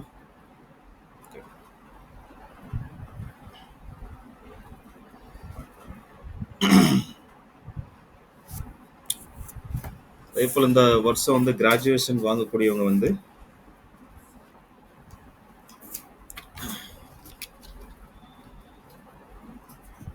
ஒரு 5 பேர் இருக்கிறீங்க.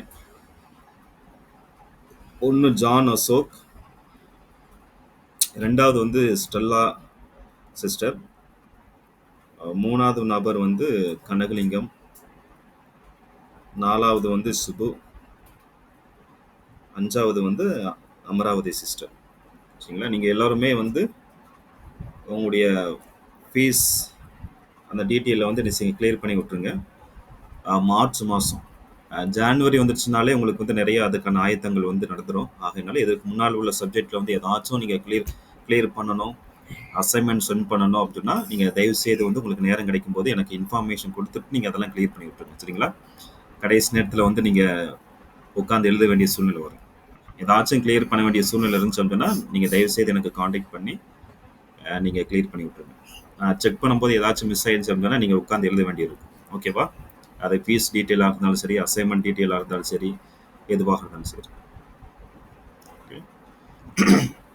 ஓகே சார், எங்க சப்ஜெக்ட் அது வர முடிஞ்சிருமா சார்?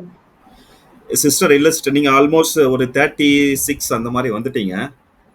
35, 36 வரைக்கும் வந்து வந்துட்டீங்கன்னு நினைக்கிறேன். ஸோ அதனால வந்து ஒருவேளை மார்ச்சுக்குள்ளே முடிக்கல அப்படின்னா நீங்கள் கிராஜுவேஷன் வாங்கிட்டு அதுக்கு பிற்பாடு கூட என்ன செய்யலாம், நீங்கள் கண்டினியூ பண்ணிக்கலாம்.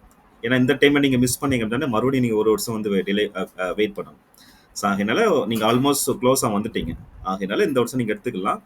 அதை எடுத்து முடிச்ச பிற்பாடு வந்து அந்த பேலன்ஸ் சப்ஜெக்ட் வந்து நீங்கள் கம்ப்ளீட் பண்ணிக்கலாம். அதுக்கப்புறம் வந்து ஒரு சப்ஜெக்ட் 2 சப்ஜெக்ட் தான் இருக்கும், அதனால நீங்கள் கம்ப்ளீட் பண்ணிக்கலாம், no problem. Okay sir, thank you so much. தொடர்ச்சியாக நாம இன்னொரு காரியத்தை மாத்திரம் நாம் சுருக்கமாக கவனித்து நாம் இந்த வகுப்பை நாம் முடிக்கலாம். இந்த எபிரேயருக்கு ஒரு எண்ணம் மிக முக்கியமாக, ரட்சிக்கப்படாத எபிரேயர் இயேசு கிறிஸ்துவை ஏற்றுக்கொள்ளாததற்கான மிக முக்கியமான காரணம் என்னவென்று சொன்னால், அவர் அவர் அவர் பாடுபடுகிறவராய் இருக்கின்றார். Suffering Xavier. அவர் பாடுபடுகிற கர்த்தராய் இருக்கின்றார். நம்ம பார்க்கிறோம் throughout the old testament, பழைய ஏற்பாடு முழுவதுமாக மேசியாவை பற்றி போடப்பட்டிருக்கிறது. அந்த மேசியாவை, அதாவது மேசியா பாடுபடுகிறவராக இந்த யூதர்கள் ஒருபோதும் நினைத்து பார்க்கவில்லை.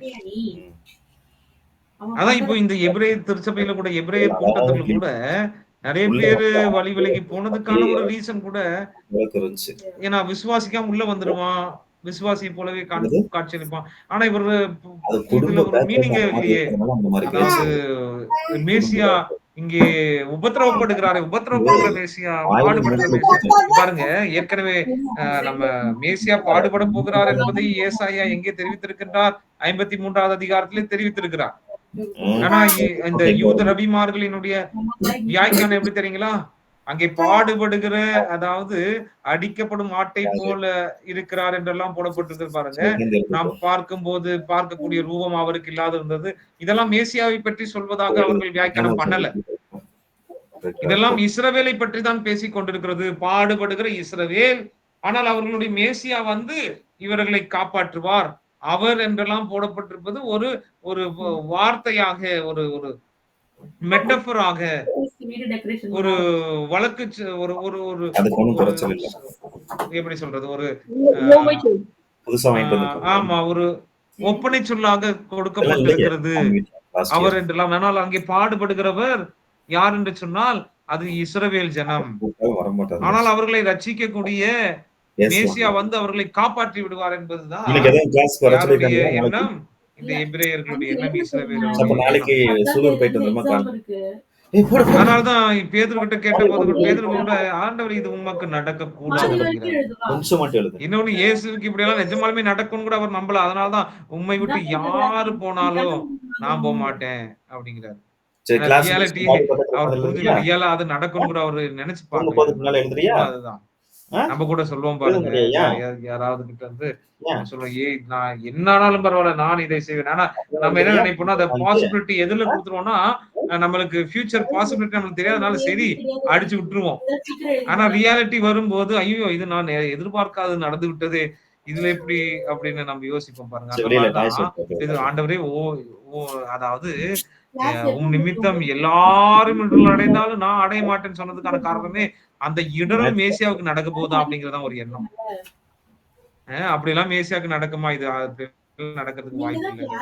அதனாலதான் இயேசு சொல்லிட்டே போறாரு, நான் போய் அங்கே, அதாவது மனுஷகுமாரன் அடிக்கப்படணும்னு சொன்னா கூட இந்த யோவானும் யாக்கோபும் அம்மா விட்டாங்க, மம்மி போய் பேசுங்க மம்மி, இயேசுபா கிட்ட பேசி என்ன பண்ணுங்க, லெஃப்ட்லயும் ரைட்லயும் ஒரு பொசிஷன் வாங்கி கொடுங்க ராஜ்யத்துலன்னு கேட்கறாங்க.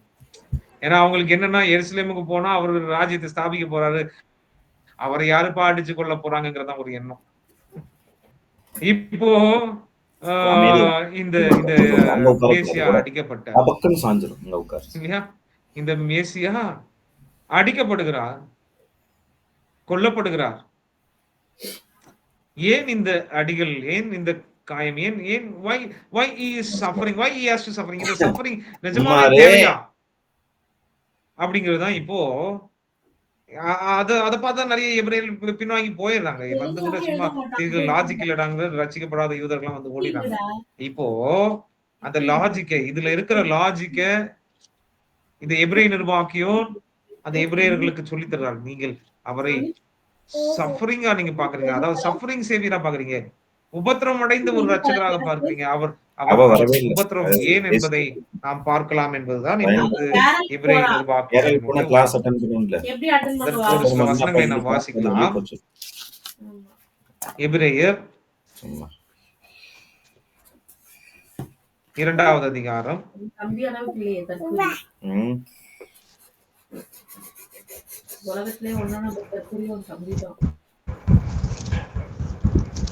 10-13 வரை வாசிக்கலாம் பாருங்கள்.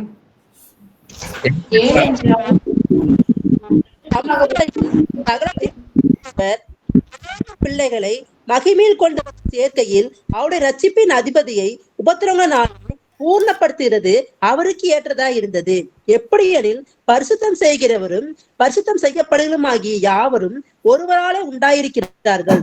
இது நிமித்தம் அவளை சகோதரன் என்று சொல்ல அவர் வெட்கப்படாமல் உம்முடைய நாமத்தை என் சகோதரருக்கு அறிவித்து சபை நடுவில் உம்மை துதித்து பாடுவேன் என்றும் நான் அவரிடத்தில் நம்பிக்கையா இருப்பேன் என்றும் இதோ நானும் தேவன் எனக்கு கொடுத்த பிள்ளைகளும் என்றும் சொல்லி இருக்கிறார். இங்க பாருங்கள், இந்த 10வது வசனத்திலே பார்த்தோம். ஏனென்றால் தமக்காகவும் தம்மாலேயும் சகலத்தையும் உண்டாக்கினவர் அநேகம் பிள்ளைகளை மகிமையில் கொண்டு வந்து சேர்க்கையில் அவர்களுடைய ரட்சிப்பின் அதிபதியை உபத்திரவங்களினாலே பூர்ணப்படுத்துகிறது அவருக்கு ஏற்றதாய். எப்படி எனில் பரிசுத்தம் செய்கிறவரும் பரிசுத்தம் செய்யப்படுகிறவர்களுமாகிய யாவரும் ஒருவராலே உண்டாயிருக்கிறார்கள். இப்ப பாருங்க, ஃபர்ஸ்ட் இது ரொம்ப ஆழமான ஒரு சத்தியத்தை இங்கே எபிரேய நிர்வாகியம் சொல்லி கொடுக்கிறார். என்ன அப்படின்னா, உபத்திரவங்களினாலே பூரணப்படுத்துகிறது. யார உபத்திரவங்களினாலே பூர்ணப்படுத்துகிறாருங்க? அவர் யாரு? இது யோசிச்சு பார்த்திருக்கீங்க. ஏன் உபத்திரவத்தினாலே அவர் பூரணப்பட வேண்டும்? அவர் பூரணப்படாத கர்த்தரா? அவர் பூரணரா? பூரணர் அல்லவா? அவர் பூரணரான தேவன் இல்லையா? இயேசு கிறிஸ்து பூர்ணமான தேவனுடைய குமாரனாய் இருக்கிறார் இல்லையா? ஆனால் உபத்திரவங்களினாலே பூரணப்படுத்துகிறது எப்படியா இருக்கிறது? அவருக்கு அதாவது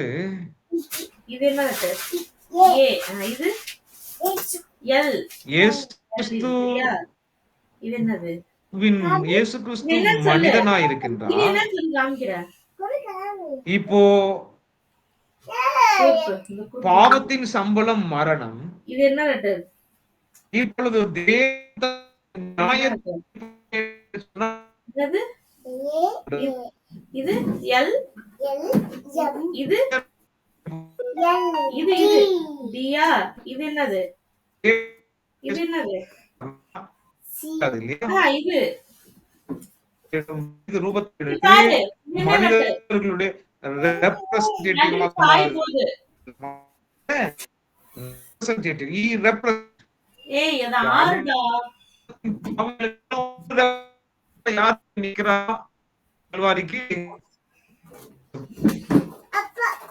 உபத்திரவங்களினாலே இயேசு கிறிஸ்து சொல்லும் போது மனித ஏன்னா நல்லா புரிஞ்சுக்கோங்க, இயேசு கிறிஸ்து தெரியாம அறிந்து கொள்ளலாம். நீ வந்து இது எழுதுவா டெய்லியும் தலைவலி உன்னோட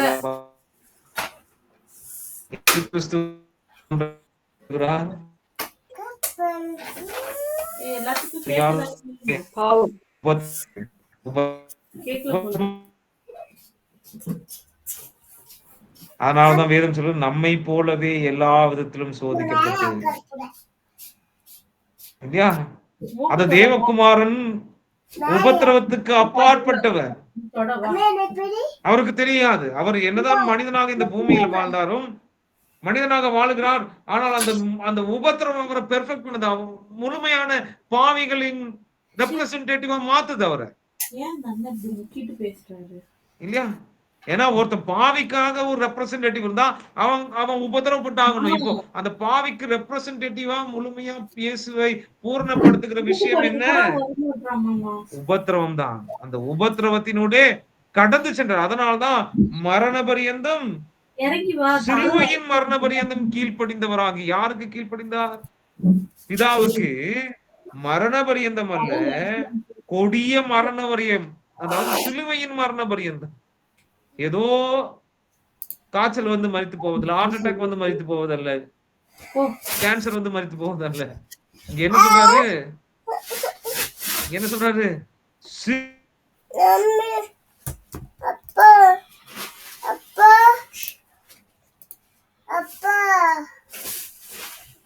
அப்படின்னா மிக கொடிய மரணம் இயேசுடைய உபத்திரவத்தை நம்ம சொல்றோம். என்னை தொல்லை பண்ணாதடா. கிளாஸ் அட்டன் பண்ணிட்டு இருக்கும்போது நீ இதை இயேசு டிஸ்டர்ப் பண்ண. அமைதியா கிறிஸ்து உட்கார்ந்து மரணித்ததுதான் மிக கொடிய மரணமா?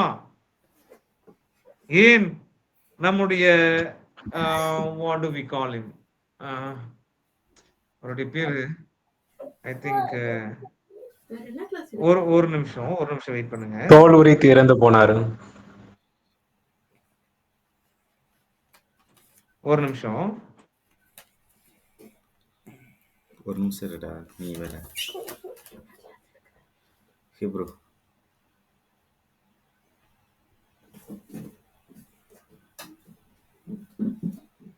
தமிழ் எடுக்கிறது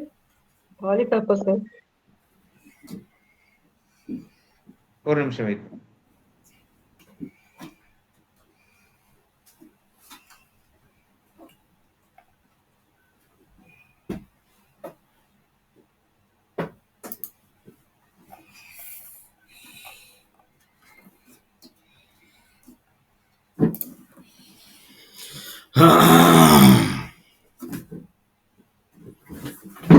ஏன் இந்த ரூம் இந்த மாதிரி ஆக்கிருக்கீங்க? ஏன் பண்றீங்க? உயிரை வாங்கி என்ன பண்றது? வாழ்க்கையில வெளியில கிடக்கு போ. பாரு எப்படி ஆக்கிருக்கிறது ரூம். வந்தா உட்கார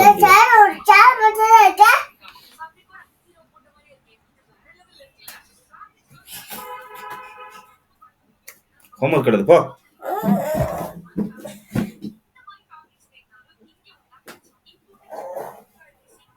சாரி ஃபார் திஸ். இப்போ மிக கொடிய மரணம் இயேசு கிறிஸ்துவை காட்டிலும் மிக கொடிய அளவிலே மரித்திருக்கிறார்கள் மக்கள். இயேசு கிறிஸ்துவனுடைய சீஷர்கள் மரித்திருக்காங்க இல்லையா?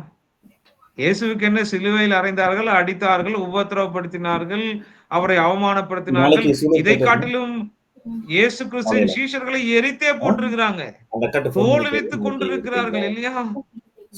ஐ திங்க் பர்த்தலமேயும் நினைக்கிறேன், அவரை தோல் உரித்து கொன்றார்கள், எரித்து கொல்லப்பட்டார்கள், குழந்தையை கொன்றார்கள். அதெல்லாம் கொடூரமா இல்லையா?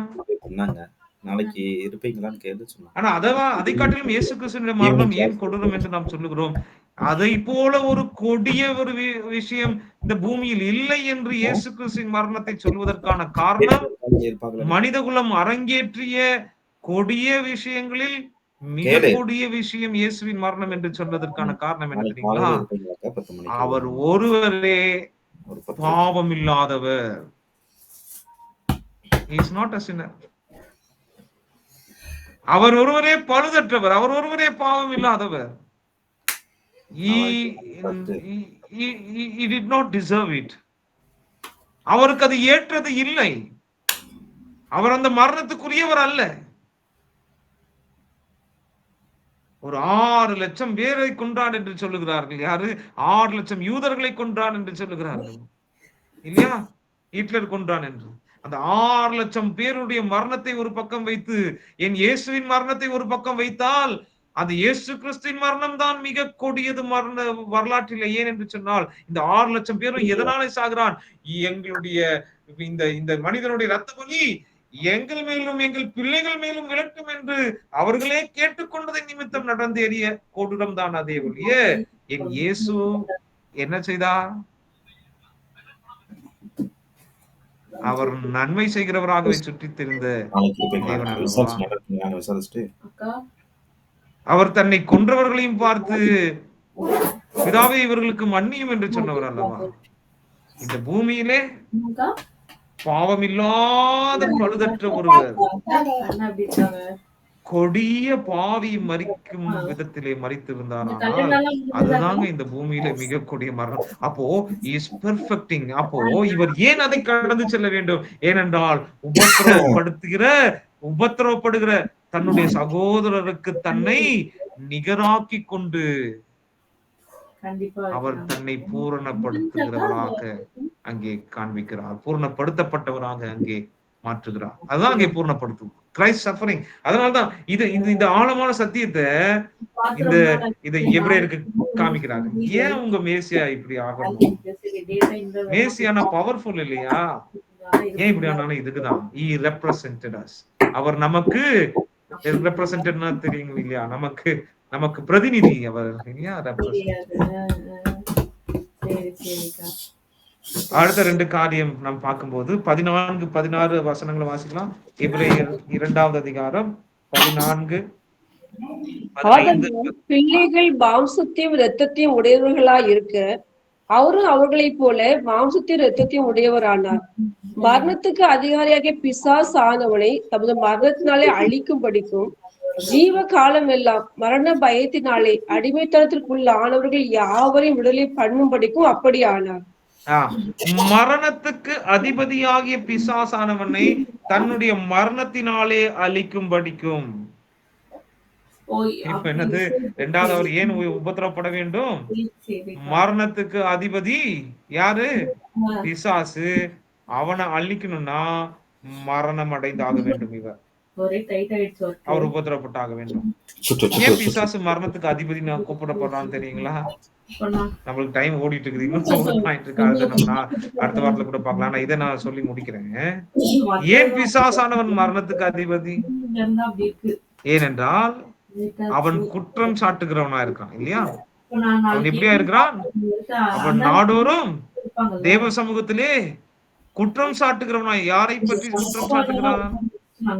ஒவ்வொரு முறை தேவனுடைய கட்டளைக்கும் தேவனுடைய பிரமாணங்களையும் நாம் மீறும் போது, அல்லது உதாரணமாக இஸ்ரவேலர் தேவனுடைய நியாய பிரமாணத்தை மீறி நடந்த போது, இவர்கள் நியாய பிரமாணத்தின்படி மரணிக்க கூடியவர்கள். மரணமே இவர்களுடைய சம்பளம் என்று இப்பூமியின் மாந்தரை குறித்து தேவனிடத்திலே குற்றம் சாட்டுகிறவன் யார்? பிசாசானவன்.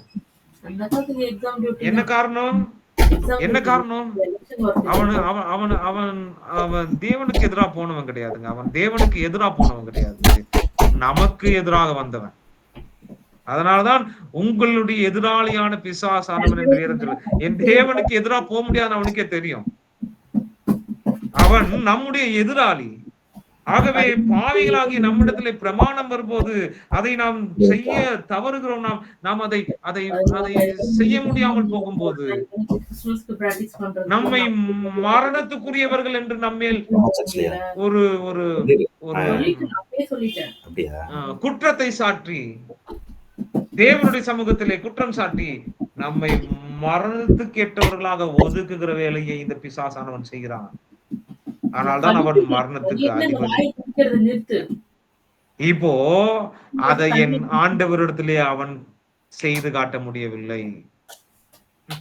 அதனாலதான் என் தேவன் இயேசு கிறிஸ்து மரணம் அடைவது அவனுக்கு பிடிக்காது. நம்ம நினைச்சிட்டு இருக்கோம் இயேசு கிறிஸ்து மரணம் அடைஞ்சது சாத்தானுக்கு ரொம்ப அதாவது சாத்தான இயேசு கிறிஸ்து மரணம் அடைந்ததினாலே சாத்தான் நொறுக்கப்பட்டான், அடிக்கப்பட்டான், அவன் கொல்லப்பட்டான் என்பதெல்லாம் உண்மை. ஆனா இயேசு கிறிஸ்து பிழைத்திருப்பது அவருக்கு பிடிக்காது. மரணிக்கணும் என்பதுதான் அவனுடைய எண்ணம். இயேசு மரணிப்பது அவனுக்கு பிடிக்காது.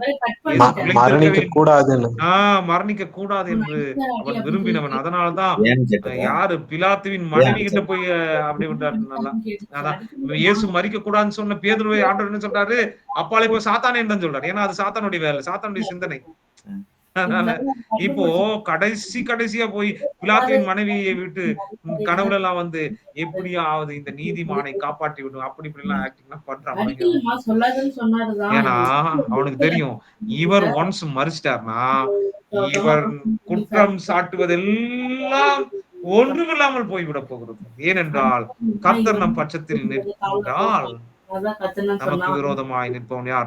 இஃப் ஜீசஸ் கிரைஸ்ட் இஸ் அவர் ரெப்ரசன்டேட்டிவ், நம்முடைய எதிராளியான பிசாசானவன் நம்மை பற்றி எப்படி குற்றம் சொல்ல முடியும்? புரியுதுங்களா? அதனாலதான் வேதம் சொல்லுகிறது மரணம் அவரை கட்டுப்படுத்தி வைக்க முடியவில்லை. அது மிகப்பெரிய தோல்வி, மிகப்பெரிய தோல்வி. எல்லாரையும் மரணத்துல ஜெயமா சக்சஸ்ஃபுல்லா இருந்த பிசாசு சாத்தானுக்கு இயேசு மரணம் அடைஞ்சதுக்கு அப்புறம் அவனுக்கு சக்சஸ் எல்லாம் முடிஞ்ச அடிச்சு வீசியாச்சு. உனக்கு என்ன அப்படியே சாதிச்ச ஏன் மாதிரி இருக்கா? ஒருத்தர் என்னால கண்ட்ரோல் பண்ண முடியலையே. இனி அவருடைய கரத்தை பிடித்து அவரை விசுவாசிக்கிற யாரையுமே அவனால மரணத்துல கண்ட்ரோல் பண்ண முடியாது. இன்னைக்கு நைட் இருக்கு மரணத்தை கொண்டு அவன் கண்ட்ரோல் பண்ண முடியாது. அவர் எப்படி உயிரோடு இருந்தாரோ நாம உயிரோடு. அதுதான் இயேசு கிறிஸ்துவனுடைய சஃபரிங்கான ரீசன். அதான் இயேசு கிறிஸ்து அவ்வளவு கொடிய மரணத்தை எடுத்ததற்கான ஒரு ரீசன்.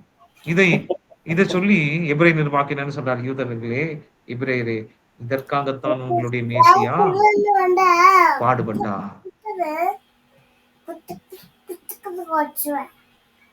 மூன்றாவது ரீசனை நம்ம ஓகே ஒரே ஒரு நிமிஷம் மட்டும் சொல்லி நான் முடிச்சிடுறேன், தயவாக மன்னியுங்கள். 17-18 வசனங்களை வாசிங்க. அன்றியும் அவர் ஜனங்களை செய்வதற்கு எதுவாக தேவ காரியங்களை குறித்து இரக்கமும் உண்மையும் உள்ள பிரதான ஆசாரியராய் இருக்கும்படிக்கு எவ்விதத்திலும் தம்முடைய சகோதரருக்கு ஒப்பாக வேண்டியதா இருந்தது. ஆதலால் அவர் தாமே சோதிக்கப்பட்டு பாடுபட்டதினாலே அவர் சோதிக்கப்படுகிறவர்களுக்கு உதவி செய்ய வல்லவராய் இருக்கிறார். இப்போ இந்த உபத்திரவம் தான் இயேசு கிறிஸ்துவை பிரதான ஆசாரியராய் என்ன செய்திருக்குது, குவாலிஃபை பண்ணிருக்குது. இப்போ பிரதான ஆசாரியனாய் இந்த இயேசு கிறிஸ்து இருக்கிறார் என்று பார்க்கின்றோம். அவர் பிரதான ஆசாரியனானால் அவர் யாருக்காக பலியானாரோ அந்த ஜனங்கள் மீது அவருக்கு அவருடைய கரிசனை இருக்க வேண்டும். அதனாலதான் உங்கள் பலவீனங்களை குறித்து பரிதபிக்க கூடாத பிரதான ஆசாரியர் நமக்கு இராமல், அப்படின்னா என்ன, இந்த பிரதான ஆசாரியர் நம்மளுடைய பலவீனங்களுக்காக பரிதபிக்கிறார். ஏனென்றால் அதனுடைய வலி என்னதென்று அவருக்கு தெரியும், அந்த சோதனை என்னதென்று அவருக்கு தெரியும். உபத்திரவம் அவரை பிரதான ஆசாரியராக குவாலிஃபை பண்ணிடுச்சு.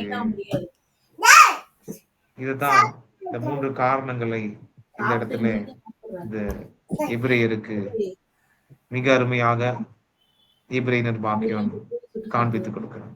இணைந்து அவருக்கு நன்றிகள். Thank you so much. we'll see in the next week. நாம அடுத்த வாரம். Okay, thank you so much. ஜெபம் பண்ணலாம், ஜெபம் பண்ணி முடிச்சிடலாம். நேசிக்கிற பிதாவே, இந்த வேலைக்காக நடிச்சுலத்துகின்றோம். கர்த்தாவே, இந்த நேரத்தை எங்களுக்கு பிரயோஜனமாக மாற்றி தந்தீர். தாசன் மூலமாக கர்த்தாவே உம்முடைய வசனத்தை எங்களுக்கு நீர் கற்றுக் கொடுத்தீர். உமக்கு நாங்கள் ஸ்தோத்திரம் செலுத்துகின்றோம். இந்த காரியத்தை எங்களுடைய மனதில் கொண்டு இதற்காக நடிச்சுலத்தவும், கர்த்தாவே இந்த ஆசீர்வாதத்திற்காக நாங்கள் தேவனை ஸ்தோத்திரிக்கவும் கர்த்தர் எங்களுக்கு நீர் கிருபை செய்ய வேண்டுமா நாங்கள் ஜெபிக்கின்றோம். ஜெபங்களை கேட்டதுக்காக நடிச்சுலத்துகின்றோம். இயேசுவின் மூலம் ஜெபிக்கிறோம் ஜீவனுள்ள நல்ல பிதாவே, ஆமென். Thank you all. Thank you so much. Thank you. Thanks, Mia. Okay, thank you. Brother, thank you.